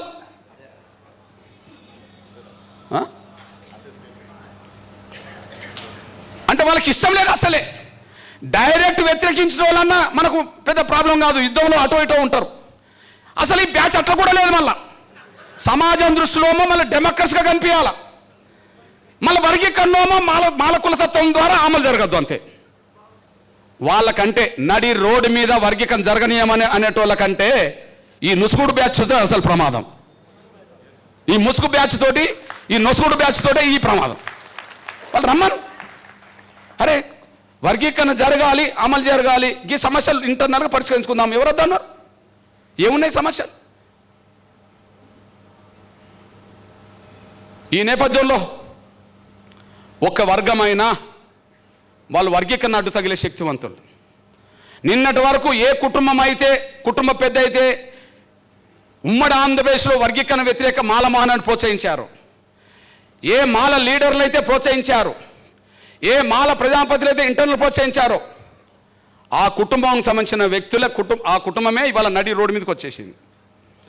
ఓకే, తెలంగాణ గడ్డ మీద మాదిగా వర్గీకరణ కోరుకునే శక్తులతో పోల్చుకుంటే మాలల జనాభా తక్కువ, కానీ వాళ్ళకు ఉండబడే ఆర్థిక శక్తి ఎక్కువ, వాళ్ళకు ఉండబడే రాజకీయ పలుకుబడి ఎక్కువ, వాళ్ళకు ఉండబడే మీడియా శక్తి ఎక్కువ. భారతదేశంలో నేను దాదాపు ఒక 20-23 రాష్ట్రాలు ప్రత్యక్షంగా తిరిగి వచ్చాను. ఉద్యమ అవసరాల రీత్యా, వర్గీకరణ రీత్యా 22-23 రాష్ట్రాలు తిరిగి వచ్చాను. ఈశాన్య రాష్ట్రాలు మినహాయించి కొన్ని, మిగిలిన అన్ని రాష్ట్రాల్లో అంత ఇంత సంబంధాలని నేను పోయి తిరిగి వచ్చాను. నాకు తెలిసి వెంకటస్వామి గారి కుటుంబం ఎదిగినంత స్థాయిలో ఈ దేశంలో ఏ దళిత కుటుంబం ఎదగలే. మీరు ఎవరి పేరన్నా చెప్పండి, వెంకటస్వామి గారి కుటుంబం తర్వాతనే. ఉదాహరణకు వెంకటస్వామి గారి కుటుంబానికి రాజకీయ పలుకుబడి ఎట్లున్నది? ఇప్పుడు కాంగ్రెస్ పార్టీలో ఉన్నారు. కాంగ్రెస్ పార్టీలో ఈ దేశంలో ఒక కుటుంబంలో ఏకకాలంలో 3 పదవులు పొందిన వాళ్ళు ఈ దేశంలో నాకు 3 కనిపిస్తున్నారు. కాంగ్రెస్ పార్టీలో 3 కుటుంబాలు కనిపిస్తున్నాయి. ఈ దేశంలో కాంగ్రెస్ పార్టీలో ఏకకాలంలో 3 చట్టసభల పదవులు పొందిన వాళ్ళు 3 కుటుంబాలు. అరే కాంగ్రెస్ అంటేనే సోనియా గాంధీ గారు, రాహుల్ గాంధీ గారు, ప్రియాంక గాంధీ గారు అనుకుందాం, వాళ్ళు 3 ఉన్నారు కదా. కాంగ్రెస్ రాజ్యసభ సభ్యురాలు సోనియా గాంధీ గారు, లోక్సభ సభ్యుడు రాహుల్ గాంధీ గారు, అదే సమయంలో లోక్సభ సభ్యురాలు ప్రియాంక గాంధీ. అంటే కాంగ్రెస్ అంటేనే కుటుంబం అంటున్నారు, కుటుంబంలో 3 ఉన్నారు. ఆ తర్వాత మళ్ళీ దక్షిణాది రాష్ట్రాల్లో మళ్ళీ ఏకకాలంలో 3 పదవులు పొందేంత శక్తివంతమైన కుటుంబం కర్ణాటక మాల. మల్లికార్జున ఖర్గే రాజ్యసభ నాయకుడు, ప్రతిపక్ష నాయకుడు, వాళ్ళ అల్లుడు గుల్బర్గా ఎంపీ, వాళ్ళ కొడుకు ప్రియాంక ఖర్గే ఇప్పుడు మంత్రి. ఏకకాలంలో 3. మళ్ళీ అక్కడి నుండి తెలుగు గడ్డ మీదకి వస్తే, తెలంగాణ కాడికి వస్తే ఏకకాలంలో 3 చట్టసభలు పొందే పరిస్థితి వెంకటస్వామి కుటుంబంకి ఉన్నది. వెంకటస్వామి గారి పెద్ద కొడుకు బెల్లంపల్లి ఎమ్మెల్యే, ఇప్పుడు వర్గీకరణ అడ్డు తగులుతామని చెప్పి రోడ్డు మీదకి వచ్చింది చెన్నూరు ఎమ్మెల్యే. ఆ చెన్నూరు ఎమ్మెల్యే కొడుకే పెద్దపల్లి ఎంపీ. ఏకకాలంలో 3 పదవులు పొందేంత శక్తి వరకు ఉన్నదంటే ఆ కుటుంబానికి ఉన్నది. కాంగ్రెస్లో రెడ్ల హవా ఎక్కువ ఉంటుంది, కానీ రెడ్ల హవా ఉన్నది కానీ 2కే పరిమితమైంది, ఇంకా 3 దాకా రాలి వాళ్ళు. ఇప్పుడు కాంగ్రెస్లో రెడ్ల హవా ఎక్కువ ఉంటుంది, అందరూ తెలుసు. కాంగ్రెస్లో రెడ్ల హవా ఎక్కువ ఉంటుంది, అందరూ తెలుసు. వాళ్ళు 2 దాకా వచ్చిండ్రు, ఏకకాలంలో 2 పదవులు పొందే కాడికి వచ్చిండ్రు, 3 దాకా రాలే. ఇంకా ఉత్తమ్ కుమార్ రెడ్డి భార్య ఇద్దరు, కోమటిరెడ్డి వెంకటరెడ్డి, కోమటిరెడ్డి రాజగోపాల్ రెడ్డి ఇద్దరు, జానారెడ్డి పెద్ద కొడుకు, జానారెడ్డి చిన్న కొడుకు, ఒక ఆయన ఎంపీ, ఒక ఆయన ఎమ్మెల్యే, ఇద్దరు. ఆ ఇద్దరు వీళ్ళు కూడా అవుతారు. మల్లు బట్టి విక్రమార్క, మల్లు రవి. అరే వాళ్ళకి ఈక్వల్గా ఉంటారు, వాళ్ళను అధిగమించి కూడా ఉంటారు. వాళ్ళకి ఈక్వల్గా ఉండే కాడు ఉంటారు, మళ్ళీ వాళ్ళని అధిగమించే కాడు ఉంటారు. అంటే మనకు దేశవ్యాప్తంగా ఎక్కడైనా వర్గీకరణ వ్యతిరేక రాజకీయ శక్తి ఎక్కడన్నా కనిపిస్తున్నదంటే వెంకటస్వామి కొడుకుల రూపంగా మనుమల రూపంగా ఇక్కడనే కనిపిస్తుంది. వాళ్ళు శక్తివంతులు, మర్చిపోవద్దు. రెండోది, వాళ్ళకి ఆర్థిక శక్తి ఎక్కువ. మల్లికార్జున ఖర్గే కుటుంబానికి 1000 కోట్ల వ్యాపారాలు ఉన్నాయి. బహుశా 100 కోట్ల రూపాయల వ్యాపార సంస్థలు మన రామ్ విలాస్ పాస్వాన్ కుటుంబానికి ఉన్నాయి. రాజకీయంగా ఎక్కడన్నా పార్టీ పేరుతో ఉన్నది ఏదన్నా ఉంటే మన మాయావతికి ఉన్నాయి, పార్టీ పేరుతో ఉన్నాయి. కానీ దళిత శక్తుల్లో లక్షల కోట్ల రూపాయల వ్యాపారాలు చేసే వాళ్ళు నాకు ఎక్కడ కనిపించలే. లక్షల కోట్ల రూపాయల వ్యాపారాలు చేసేవాళ్ళు ఆంధ్రప్రదేశ్లో, తెలంగాణలోనే కాదు, ఆంధ్రప్రదేశ్లో కాదు, దక్షిణాది రాష్ట్రాలు కాదు, దేశంలోనే కాదు, బయటి దేశాల్లో కూడా పరిశ్రమలు ఉండబడి ఏకైక కుటుంబం దళిత కుటుంబం వెంకటస్వామి కుటుంబం. కాదని చెప్పమానండి, కాదని చెప్పమానండి. వ్యాపారాలు, భూములు వాళ్ళకున్నంత ఎవరికి లేవు, దేశంలోనే లేవు. ఆ స్థాయి ఆర్థిక శక్తి పలుకుబడగల కుటుంబం. నేను దేశం మొత్తం తిరిగి వస్తున్నా, ఎక్కడ దళితుల చేతిలో ప్రధాన మీడియా లేదు, ఎక్కడ దళితుల చేతిలో, దళిత నేతల చేతిలో, దళిత పారిశ్రామిక చేతిలో ప్రధాన మీడియా లేదు. కానీ ఇక్కడ వెంకటస్వామి కుటుంబం దగ్గర ఉన్నది. అది V6 కావచ్చు, వెలుగు కావచ్చు, ప్రధాన మీడియాలో భాగం. అంటే ఇవాళ వర్గీకరణ అడ్డుకునే శక్తులు జనాభా రీత్యా ఇక్కడ తక్కువనే కావచ్చు, కానీ పలుకుబడి రీత్యా జాతీయ స్థాయిలో చాలా శక్తివంతులు, ఆర్థికంగా జాతీయ స్థాయిలో దళిత వర్గాల్లో శక్తివంతులు, మీడియా పరంగా సొంత మీడియాను నడుపుకునేంత శక్తివంతులు ఇవాళ మనకు అడ్డు తగులుతున్నారు. ఇప్పుడు 30 ఏళ్ల పాటు వర్గీకరణ అడ్డుకునే శక్తులు మళ్ళీ అడ్డుకుంటాం అంటున్నారు అనుకో, వాళ్ళని ఏమని పిలవాలా? వాళ్ళకు పేరు పెట్టండి మీరే, ఆ పేరుతో నేను పిలుస్తా. 30 ఏళ్ళుగా కమ్యూనిస్ట్ కాలంలో 4 ఏళ్ళలో పరిష్కారం అయింది కదా, మండల కమిషన్ అమలు జరిగే కాలంలో 2-3 ఏళ్ళలో పరిష్కారం అయింది కదా గొడవలు. అదో అరే 30 ఏళ్ళు ఎంబడబడుతున్నారు, వాళ్ళని ఏమనాలి తల్లి? మనవాదులు అంటే మాలందరూ మనవాదులని ఎందుకంటే నేను వర్గీకరణ సంబంధించిన వాళ్ళు ఒక్కరున్నా కలిసి పని చేస్తానంటున్నా. మరి ఒక్కడు ముందుకు రాకపోతే వర్గీకరణ వ్యతిరేక శక్తులను మరి నేనేమనాలా? నేను మళ్ళా చెప్తున్నా, మీరు ఎవరన్నా అనుకున్నా వర్గీకరణను ఇంకా అడ్డుకుంటామంటే వాడు మనవాదే, అందే సందేశం లేదు. పక్కవాడి హక్కులను హరించే మనస్తత్వం మనవాది మనస్తత్వమే కదా. పక్కవాడి హక్కులను, పక్క వాళ్ళ హక్కులను హరించే వాళ్ళ మనస్తత్వం అంటే మనవాది మనస్తత్వమే కదా. మరి వర్గీకరణ వ్యతిరేక శక్తులను మనవాదులు అనకపోతే ఏమనాలా? నేను ఖచ్చితంగా అదే అంటా. రేపటి నుంచి మీరు అదే అనండి, అంతే. వర్గీకరణ వ్యతిరేకిస్తానండి, వాళ్ళు ఎవరన్నా కానీ. తప్పెట్లవుతుంది? ఈ నేపథ్యంలో దేశంలో ఎక్కడ లేని వర్గీకరణ వ్యతిరేక శక్తి ఇక్కడనే కనిపిస్తున్నది. కానీ వర్గీకరణ కోరుకునే జనాభా ఇక్కడనే ఉన్నది ఎక్కువ. వాళ్ళ పలుకుబడికి, మన జనబలానికి, మన న్యాయమైన పోవటానికి సవాల్ ఇప్పుడు. కానీ ఈ సమాజంలో వాళ్ళు రోజు రోజు ఒంటరి వాళ్ళు అవుతారు. 30 ఏళ్ల పాటు జరిగిన ఉద్యమానికి సమాజం మొత్తం మద్దతు ఇస్తుంది మనకు. ఇంతవరకు మాట్లాడిపోయిన వాళ్ళ వేదిక సాక్ష్యం కదా. ఇక లేని వాళ్ళు ఎవరు? మనకు మిత్ర ఎట్లా రాసిండో కానీ మీరు ఇద్దరు కలవండి, మీ కుటుంబంలో ఇద్దరు కలవండి అన్నట్టుగా రాసినట్టు ఉన్నది. మిత్ర రాసిండు కదా ఆ పాట. ఓకే, ఏదైతేంది ఓకే. తమ్ముడు మల్లన్న వచ్చి మాట్లాడిపోయింది కదా. ఓకే, సమస్త సమాజం మనకు అనుకూలంగా ఉన్నది, మనకు అండగా ఉన్నది, ఉద్యమంలో మనకు భాగస్వామ్యం అవుతుంది. కాకపోతే వాళ్ళు ఒంటరి వాళ్ళని తెలిసినా కూడా మేము అడ్డుకుంటామంటాను. అది వాళ్ళు ఒంటరి వాళ్ళు, రోజు రోజు ఒంటరి వాళ్ళు అవుతారు, ఆయన అడ్డుకొని తీరుతామంటారు. వాళ్ళ పలుకుబడికి నిదర్శనం అనేసి మీ దృష్టికి వస్తున్నాను నేను. అయినప్పటికీ ఇప్పుడు మనం రోడ్డు మీదకి రావాల్సిన పరిస్థితులు అందుకనే వచ్చినాయి. మనం రోడ్డు మీదకి రావాల్సిన పరిస్థితులు అందుకనే వచ్చినాయి. వర్గీకరణ జాప్యం, వర్గీకరణ లేకుండా భర్తీ చేయడం, అడ్మిషన్స్ పూర్తిగా అవుతూ ఉండడం, మరొక వైపు వర్గీకరణకు చిక్కులు కల్పించే పరిస్థితి ఇక్కడనే ఉండడం వల్ల ఇంకా ఆలస్యం చేస్తే మనం మరింత నష్టపోతాము. ఇంకా ఆలస్యం చేయకుండా మన జాతిని, సమాజాన్ని నిద్రలేపుదామని చెప్పడం కోసమే రేపు ఫిబ్రవరి 7న 1000 గొంతుల ఉద్యమ పాటలు, ఆకాంక్షల పాటలు, 1,00,000 డప్పులతో మాదిగ గుండె చప్పులు అనే పేరుతో పిలుపునిచ్చాం. ఇప్పుడు ఈ విజిల్ కొట్టిన బ్యాచ్ కూడా డప్పు పట్టుకొని రావాలి, అది మర్చిపోకూడదు. ఏదో డప్పులు కొట్టేటోళ్ళే వస్తారు అనుకున్నారు. ఉన్నమాట చెప్తున్నా నేను. నువ్వు ప్రొఫెసర్ వా, నువ్వు డాక్టర్ వా, నువ్వు ఇంజనీర్ వా, నువ్వు లాయర్ వా, నాకు అనవసరం. నువ్వు ఎమ్మెల్యేవా, మంత్రి అవసరం. నువ్వు మాదిగా అవుతే, ఉపకులం అయితే నువ్వు డప్పు పట్టుకొని రావాలంతే. కొట్టరాకపోయినా కొట్టడం నేర్చుకోవాలి అంతే. నిజం నేను అంటున్నా. ఇప్పటికే మాదిగపల్లెలో డప్పులు ఉన్నాయి. సావులకో, పెళ్లిళ్ళకో, పండుగలకో, ఊరేగింపులకో డప్పులు పోతాయి. ఊరికి 10-20 అయితే ఖచ్చితంగా ఉంటాయి. అక్కడక్కడ కళా బృందాలు ఉన్నాయి, 50-100 ఉన్న గ్రామాలు కూడా కొన్ని ఉంటాయి. అవి యథావిధిగా ఉంటాయి. దాదాపు మినిమం అన్ని కలిపి ఒక 10,000 గ్రామాలు ఉన్నాయనుకో, అదే గ్రామానికి ఓ 10 డప్పులు ఉన్నా 1,00,000 అవుతున్నాయా లేదా? గ్రామానికి యావరేజ్గా 20 ఉంటే 2 లక్షలు అవుతున్నాయా లేవా? నేను అంటున్నా, ఆ 2 లక్షల డప్పులు ఎవరి? నిరంతరం కొట్టే బ్యాచ్ మనవి. మన బ్యాచ్ ఇప్పుడు కొట్టేది కాదు. నేను కొట్టే బ్యాచ్ని రమ్మన్నాను కాదు, కొట్టని బ్యాచే కొట్టుకుంటూ రావాలి ఈసారి. ఇంతకాలం డప్పులు కోరుతూ జీవనోపాధి గడుపుతున్నా, లేదా కళా బృందాలుగా డప్పులతో నమ్ముకొని బతుకుతున్నా వాళ్ళు రావడం ఒక ఎత్తు అవుతే, నువ్వు ఇంతవరకు డప్పు పట్టకుండా పోయిన ప్రతి ఒక్కరూ, నువ్వు విద్యార్థివా, నువ్వు ఉద్యోగస్తుడువా, నువ్వు లాయర్వా, నువ్వు డాక్టర్వా, నువ్వు సర్పంచ్వా, నువ్వు ఎమ్మెల్యే కాదు, ప్రతి ఒక్కరు డప్పు పట్టుకొని రావాల్సిందే. అందుకోసం డప్పు కొనాల్సిందే. నేను మళ్ళీ చెప్తున్నా, రేపు ఈ విజిల్ కొట్టిన బ్యాచ్ డప్పు పట్టుకొని రాకపోతే నా మనసులో ఉంటుంది. ఎవరు డప్పు పట్టుకొని రాలేదో నా మనసులో ఉంటుంది. ఉన్నమాట చెప్తున్నా. నేను మొహమాట మాట్లాడతలేను, మెహర్బాన్గా మాట్లాడతలేను. నువ్వు డప్పు పట్టుకోకుండా వస్తే నువ్వు ర్యాలీలో పాల్గొనడానికి కూడా నీకు హక్కు ఉండదు.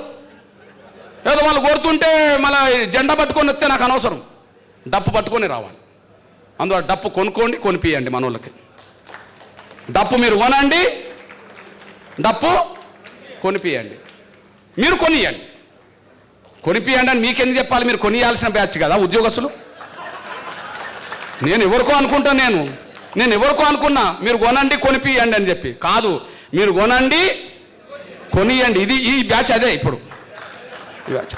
అందువల్ల దయచేసి రేపు మన వర్గీకరణ ఆకాంక్ష మన బిడ్డల భవిష్యత్తుకు సంబంధించిన అంశం. మరింత ఆలస్యం కాకుండా నేను మళ్ళీ చెప్తున్నా, రేవంత్ రెడ్డి గారు ముఖ్యమంత్రి మనకు వ్యతిరేకమని నేను అన్నట్లేదు. కానీ ఆయన శక్తిని కూడా నిర్వీర్యం చేసే పద్ధతిలో కుట్రలు చేస్తున్నారు వాళ్ళు. ఆ కుట్రలు చేసే వాళ్ళకు పలుకుబడి చాలా కనిపిస్తున్నది. వాళ్ళ పలుకుబడికి మన జనబలమైన ఆకాంక్షకు మధ్యలో జరుగుతున్న యుద్ధంలో వర్గీకరణ చేస్తానన్న రేవంత్ రెడ్డి గారికి మరింత ముందుకు తీసుకెళ్లి వర్గీకరణ అమలు చేయించుకోవడం కోసమే ఆ 1,00,000 డప్పుల గుండె చప్పులు అనేసి కూడా మీరు మర్చిపోద్దని సహాయం కోరుతున్నాను. ఒక్కసారి మీరు చూడండి, ఊర్లో డప్పు కొడితే ఊరోళ్ళకి అర్థమవుతుంది ఆ డప్పు ఏందని. ఊర్లో డప్పు కొట్టింది అనుకో, ఎవరన్నా ఊరవతలు ఉన్నారు అనుకో, ఎవరన్నా బయట ఊరోళ్ళు అక్కడికి వచ్చిందనుకో, ఆ శబ్దమీనే చెప్తారు వీళ్ళు సావు డప్పు కొడుతుండా, పెండి డప్పు కొడుతుండా అని చెప్పి, ఏదో ఊరేగి డప్పు కొడుతుండా అని చెప్పి. అసలు ఆ డప్పు శబ్దాన్ని చూసి అరే ఎవరు చచ్చిపోయినట్టున్నదట, ఆడ సావు డప్పు మోగుతుందని అన్నారు కదా. అంటే నేను చెప్పదలుచుకుంది అంటే, ఒక ఊర్లో 10 డప్పులు కొడితేనే ఊరంతా తినబడుతుంది కదా. ఒక మండల కేంద్రానికి వచ్చి 100 డప్పులతో డప్పు కొడితే మండల కేంద్రం అంతా దద్దరెళ్తుంది కదా. ఒక్కసారి 1,00,000 డప్పులతో హైదరాబాద్ నగరంలో కొడితే ఎట్లుంటుందో చూడండి. భూమి ఆకాశం దద్దరిల్లాల్సిందే, ప్రపంచం మొత్తం వినబడాల్సిందే మన ఆకాంక్ష. మన డప్పుకు విలువ తీసుకొద్దాం, మన డప్పుకు గుర్తింపు తీసుకొద్దాం, మన డప్పుకు విలువ తీసుకొద్దాం, మన డప్పుకు గౌరవాన్ని తీసుకొద్దాం. ప్రపంచం మొత్తం వినబడలేక చేద్దాం, మన ఆకాంక్షకు అనుగుణంగా వినబడలేక చేద్దాం. దయచేసి ఈ విషయంలో ఏ ఒక్కరు కూడా ఇంకా 20 రోజుల సమయం ఏదైతే ఉన్నదో, ఆ 22 రోజుల సమయంలో ఖచ్చితంగా ప్రతి ఒక్కరు మీరు డప్పు వెంటనే కొనండి. మీరు ఉద్యోగస్తులు కాబట్టి మీరు 10 నుంచి 100 వరకు డప్పులు కొనేటట్టు చేయండి. ముఖ్యంగా మీ సొంత ఊర్లలో డప్పులు కొనే పద్ధతిలో వాళ్ళకి ఇచ్చే ప్రయత్నం చేయండి. ఇది ఒక కార్యక్రమంగా మీరు పెట్టాల్సిందిగా. 100 డప్పులు నువ్వు కొడుతూ కొట్టేటోళ్ళకి, నువ్వు కొట్టకుండా వాళ్ళకి ఇస్తే కూడా నువ్వు వద్దు, నువ్వు కొడుతూ వాళ్ళకి ఇవ్వాలి. ఎవరు? అవునా? ఓకే. అసలు విచిత్రం ఏంది, మళ్ళీ ఒకసారి చెప్తున్నా నేను. రేపు ఇప్పటికే కొట్టుకుంటూ జీవనం గడుపుతున్న మాదిగ కళాకారులే కాదు, ఇప్పటి వరకు కొట్టకుండా ఉన్న మన బ్యాచే కాదు, నాతో పాటు రేపు మన బీసీ నాయకులు కూడా వచ్చి డప్పు కొడతారు చూడండి. అసలు ప్రొఫెసర్ అరగోపాల్తో డప్పు కొట్టితే ఎట్లుంటుందో చూడండి. ఎందుకు కొట్టొద్దమ్మా? డప్పు ఏమైనా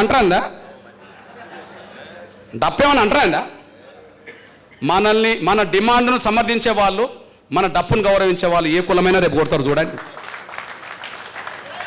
నేను కె శ్రీనివాస్ని అడుగుతా, అన్న నువ్వు డప్పు కొట్టాలి అని అంట, వరుసలో వాళ్ళని నిలబెడతా.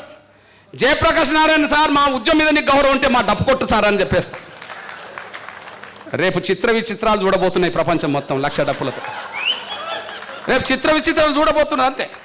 అంతకంటే ముఖ్యంగా మా తమ్ములకు చెప్పా, మా పృథ్వీకును విఠలకు మల్లన్న కూడా వీళ్ళకి చెప్పా, 7వ తారీఖు నాడు మనది 1,00,000 డప్పుల గుండె చప్పుళ్ళు. 1,00,000 కాదు, పెరుగుతాయి, అది వేరే విషయం. పెరుగుతాయా లేవా? పెరుగుతాయి, అది సమస్య కాదు, అర్థమైపోయింది.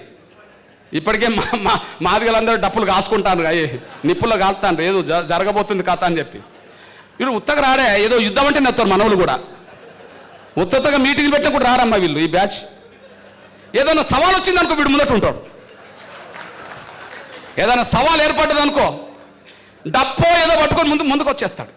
అంటే సవాళ్ళను స్వీకరించే జాతి మాదిగ జాతి అనే విషయం మీరు చూసుకొస్తాను. సవాల్ స్వీకరిస్తాడు.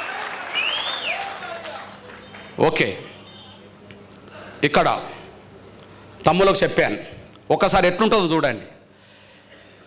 మనది సాంస్కృతిక ప్రదర్శనే కదా, సభ్యం కాదు.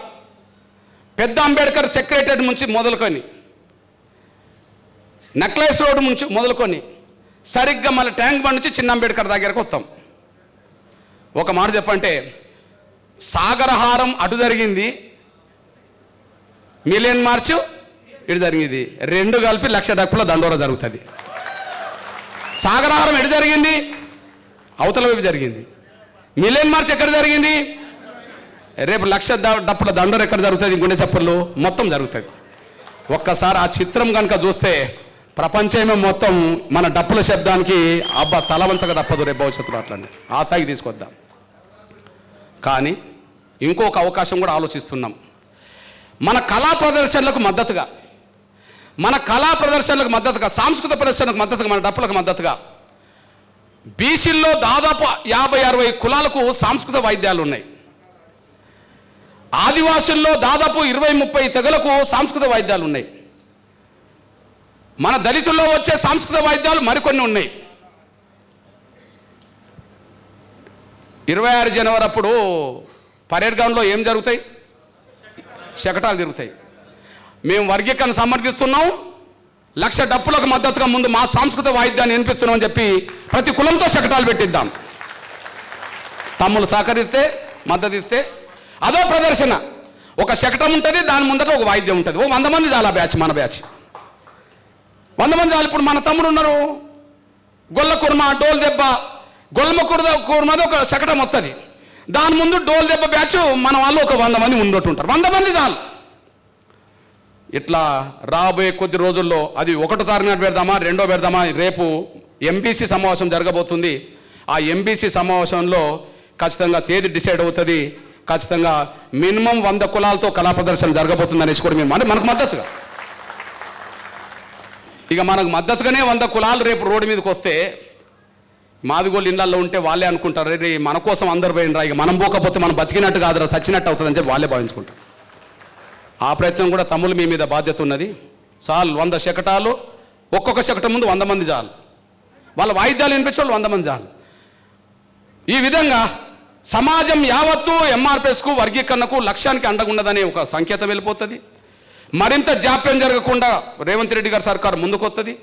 ఏదన్నా చిక్కులు కల్పించే ప్రయత్నం చేస్తే ఖచ్చితంగా 1,00,000 డప్పులు మన దండోరే గుండె చప్పుడే ప్రపంచానికి వినిపించడం చేసి వర్గీకరణ వెంటనే అమలు చేసుకోవడానికి దారితీస్తాయి. ఆ ఒక్క కార్యక్రమానికి మీరు ముందుకు రావాల్సిందిగా నేను సవినయం కోరుతున్నాను. నేను దీనికి ఒక చిన్న విజ్ఞప్తి. మన మాలా మాదిగలతో పోల్చుకుంటే ఇంకా మేము వెనుకబడ్డమనబడుతున్న మన దళిత కులాలు ఏవైతున్నాయో, మాలా మాదిగలతో పోల్చుకుంటే ఇంకా వెనుకబడ్డమంటున్న మన దళిత కులాలు ఏవైతున్నాయో, ఆ వెనుకబడిపోతున్న మాట, వెనుకబడిపోయిన మాట వాస్తవం. కానీ అక్కడక్కడ ఒక అపశృతి లాంటి కొన్ని మాటలు వినబడుతుంటాయి. తెలియక మాట్లాడితే మనం అర్థం చేసుకోవచ్చు, వాళ్ళని సరిచేయవచ్చు. తెలిసి ఉద్దేశపూర్వకంగా మాట్లాడితే కొద్దిగా ఇబ్బందిగా ఉంటుంది. కొన్ని సందర్భాల్లో ఏం మాట్లాడతారంటే, మాకు ఏ వాట రాలేదు, మాలా మాదిగలే దోచుకున్నారు అని. మాకు ఏ వాట రాలేదు, మాలా మాదిగలే దోచుకున్నారు అని చెప్పి, ఇది శాస్త్రీయమైన వాదన కాదు. దాన్ని మనం ముందు అర్థం చేసుకోవాలి. నేను మళ్ళీ చెప్తున్నా, ఏ కులమైనా తమకు ఈ రకంగా అన్యాయం జరిగింది కాబట్టి మాకు ఈ న్యాయమైన ఈ వాటా దక్కాలని కోరుకోవడం తప్పు కాదు, ఏ కులమైనా సరే నేను దాన్ని స్వాగతిస్తా. కానీ దోషిగా ఎవరిని నిలబెట్టాలనో వాళ్ళతో ఆ దోషితో యుద్ధం చేస్తున్న వీళ్ళని కూడా దోషిగా నిలబెట్టడం అనేది న్యాయం కాదు. ఇక్కడ వర్గీకరణ వ్యతిరేక శక్తులు ఎవరు? మాలల నుంచి వస్తున్నాయి. వర్గీకరణ కోరుకుంటూ యుద్ధ భూములు ఉన్న వాళ్ళు ఎవరు? మాదిగలు కోరుకున్న డిమాండ్ మాదిగల వరకే కాకుండా అందరికీ పంచమంటున్నాయి. కానీ కొంతమంది మాకు ఏమి రాలేదు, మాలా మాదిగలే దోసుకున్నారు అని అంటే, మరి మాలా మాదిగలే దోసుకుంటే ఉపకులాల వర్గీకరణ కోరుకోవాలి, కానీ మాదిగలు ఎందుకు కోరుకోవాలి?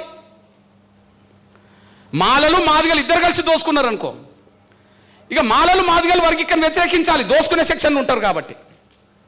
మిగిలిన 57 కులాల వర్గీకరణ కోరుకోవాలి, తప్పేం లేదు. మరి మాదిగలు ఎందుకు వర్గీకరణ కోరుకుంటారు?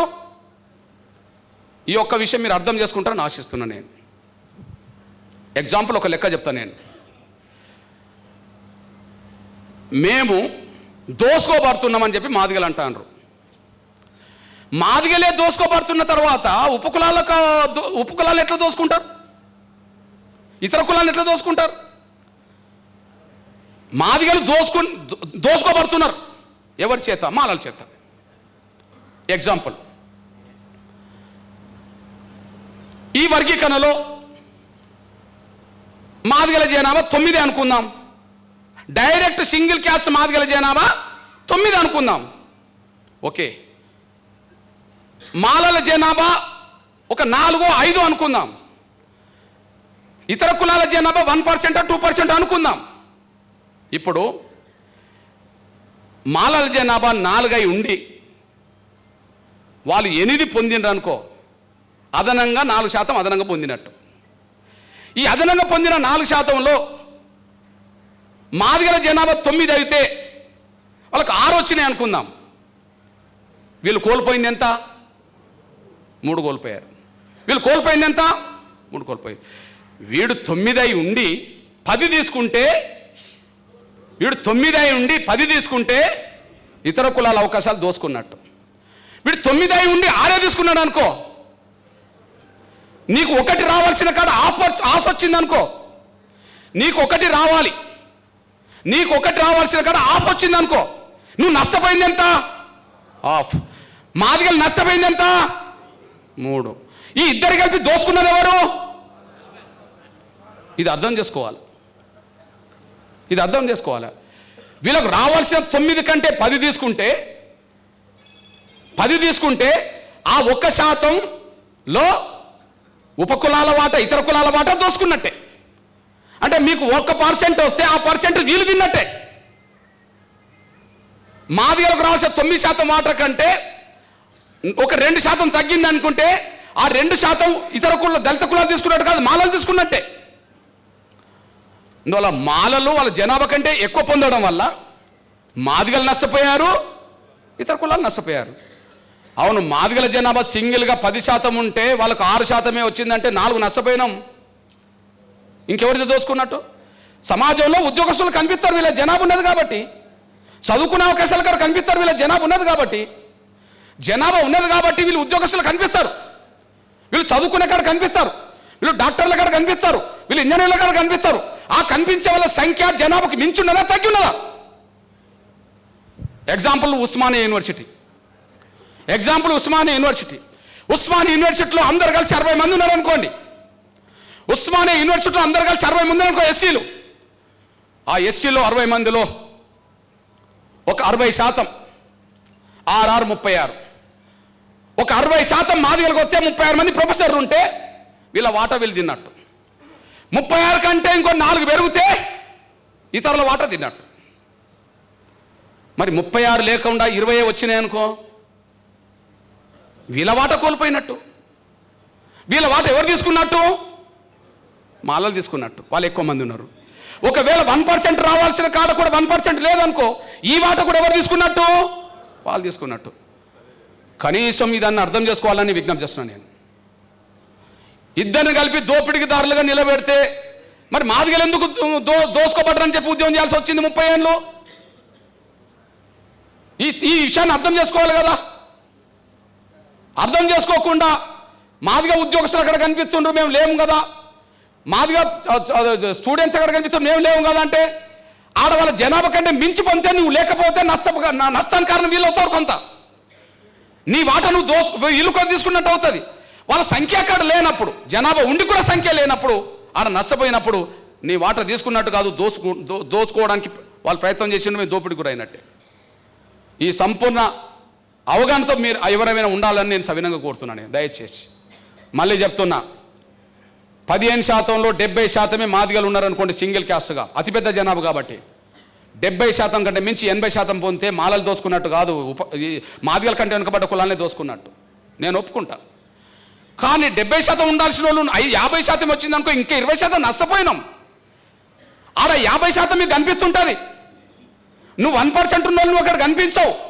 మరి 50% మీకు కనిపించినా రావాల్సింది 70, అక్కడ 20 నష్టపోయినాం.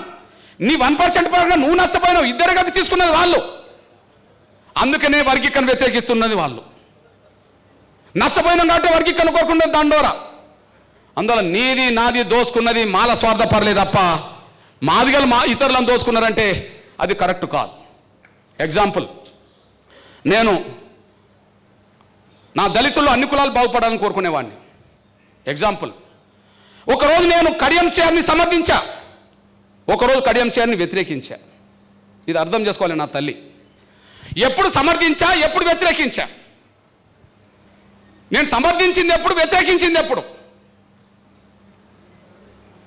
10 ఎస్సీలకు మాదిగలకు సీట్లు వచ్చినప్పుడు, 10 ఎస్సీ మాదిగలకు సీట్లు వచ్చినప్పుడు తెలుగుదేశంలో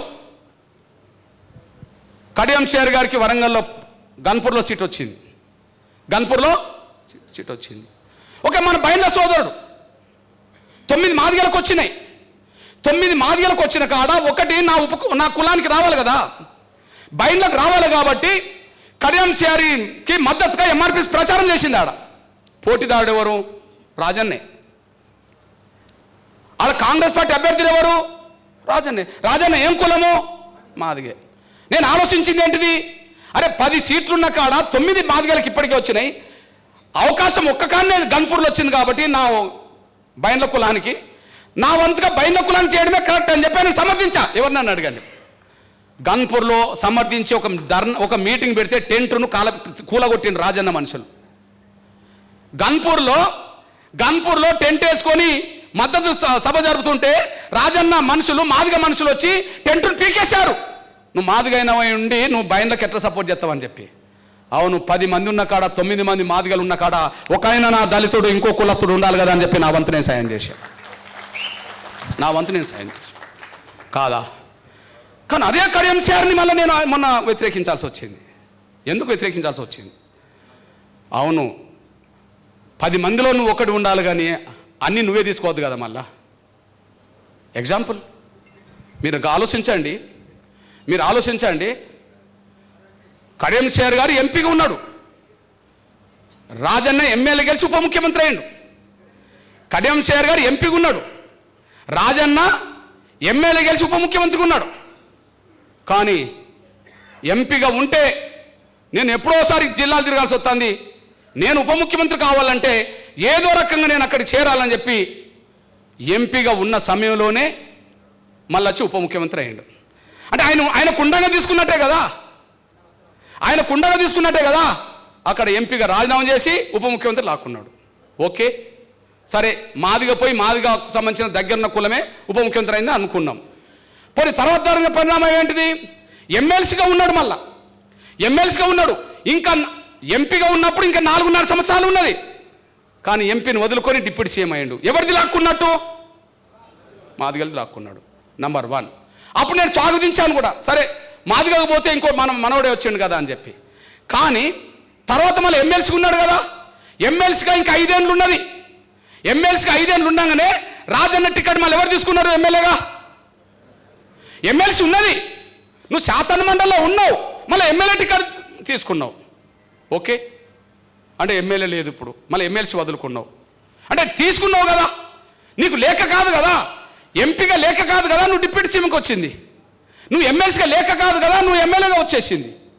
మూడోది, పోనీ ఆయన 40 ఏళ్ళు ఉన్నాడు కదా, 40 ఏళ్లలో ఒక మాదిగ పిల్లోడికి టికెట్ ఇప్పించవచ్చు కదా ఎక్కడన్నా, ఎక్కడ ఇప్పించే చరిత్ర లేదు. చివరికి మన ఆరూరు రమేష్కి టికెట్ రాకుండా కూతురుకు బీఆర్ఎస్లో తెచ్చుకున్నాడు. ఆరూరు రమేష్ టికెట్ రాకుండా కూతురు తెచ్చుకున్నాడు. ఏది బీఆర్ఎస్లో. బీఆర్ఎస్ సిట్టింగ్ ఎంపీ ఎవరు? దయాకర్. బీఆర్ఎస్ సిట్టింగ్ ఎంపీకి రాకుండా కూతురు తెచ్చుకున్నాడు. పోనీ కూతురు తెచ్చుకున్నాడు, బీఆర్ఎస్ ఎంపీగా నిలబడ్డా. మళ్ళీ ఈ సిట్టింగ్ ఎంపీ అయిన దయాకర్ కాంగ్రెస్లో చేరిండు సిట్టింగ్ ఎంపీగా. సిట్టింగ్ ఎంపీలకు టికెట్లు వచ్చినాయి కదా, సేవేలలో ఒక సిట్టింగ్ ఎంపీ కాంగ్రెస్లో చేరితే టికెట్ వచ్చింది కదా. మరి ఇక్కడ ఎవరికి రావాలి? కాంగ్రెస్లో చేరిన సిట్టింగ్ ఎంపీ దయాకర్కు రావాలి. మళ్ళీ కడియం సార్ గారు ఏం చేసిండు? కూతురుని తీసుకొచ్చి మళ్ళీ ఈ పార్టీలో చేరి మళ్ళీ ఇక్కడ సిట్టింగ్ ఎంపీ దయాకర్ రాకుండా మళ్ళీ ఆయన తెచ్చుకున్నాడు. నేను 10 మందిలో నా దళితుడు ఇంకో కులస్తుడు ఉండాలని కోరుకుంటా, కానీ నా మాదిగలు దోసుకుంటా అంటే నేను ఎందుకు ఒప్పుకుంటా? ఎవరైనా సరే అది మాలలు దోసుకున్నా ఇంకోటి దోసుకున్నా నేను ఒప్పుకోను, అంతే. ఇది ఫ్యాక్ట్. 10 మందిలో ఒకరు ఉండాలని నేను కోరుకున్నాను కాబట్టే కడియం సార్ గారికి నేను మద్దతు ఇస్తే టెంటును కూల్చేసాను రాజన్న మనుషులు. కానీ ఎంపీగా ఉండి డిప్యూటీ సీఎం తీసుకుంటే, ఎమ్మెల్సీగా ఉండి ఎమ్మెల్యే తీసుకుంటే, ఎంపీగా ఉన్న వాళ్ళకి టికెట్ రాకుండా బిడ్డకి ఇప్పిస్తే నువ్వు ఎవరి కోసం పనిచేసినట్టు? కుటుంబం కోసం పనిచేసినట్టే కదా. ఇట్లాంటి పరిస్థితుల్లో నేను కడియం సార్ని వ్యతిరేకించాల్సి వచ్చింది.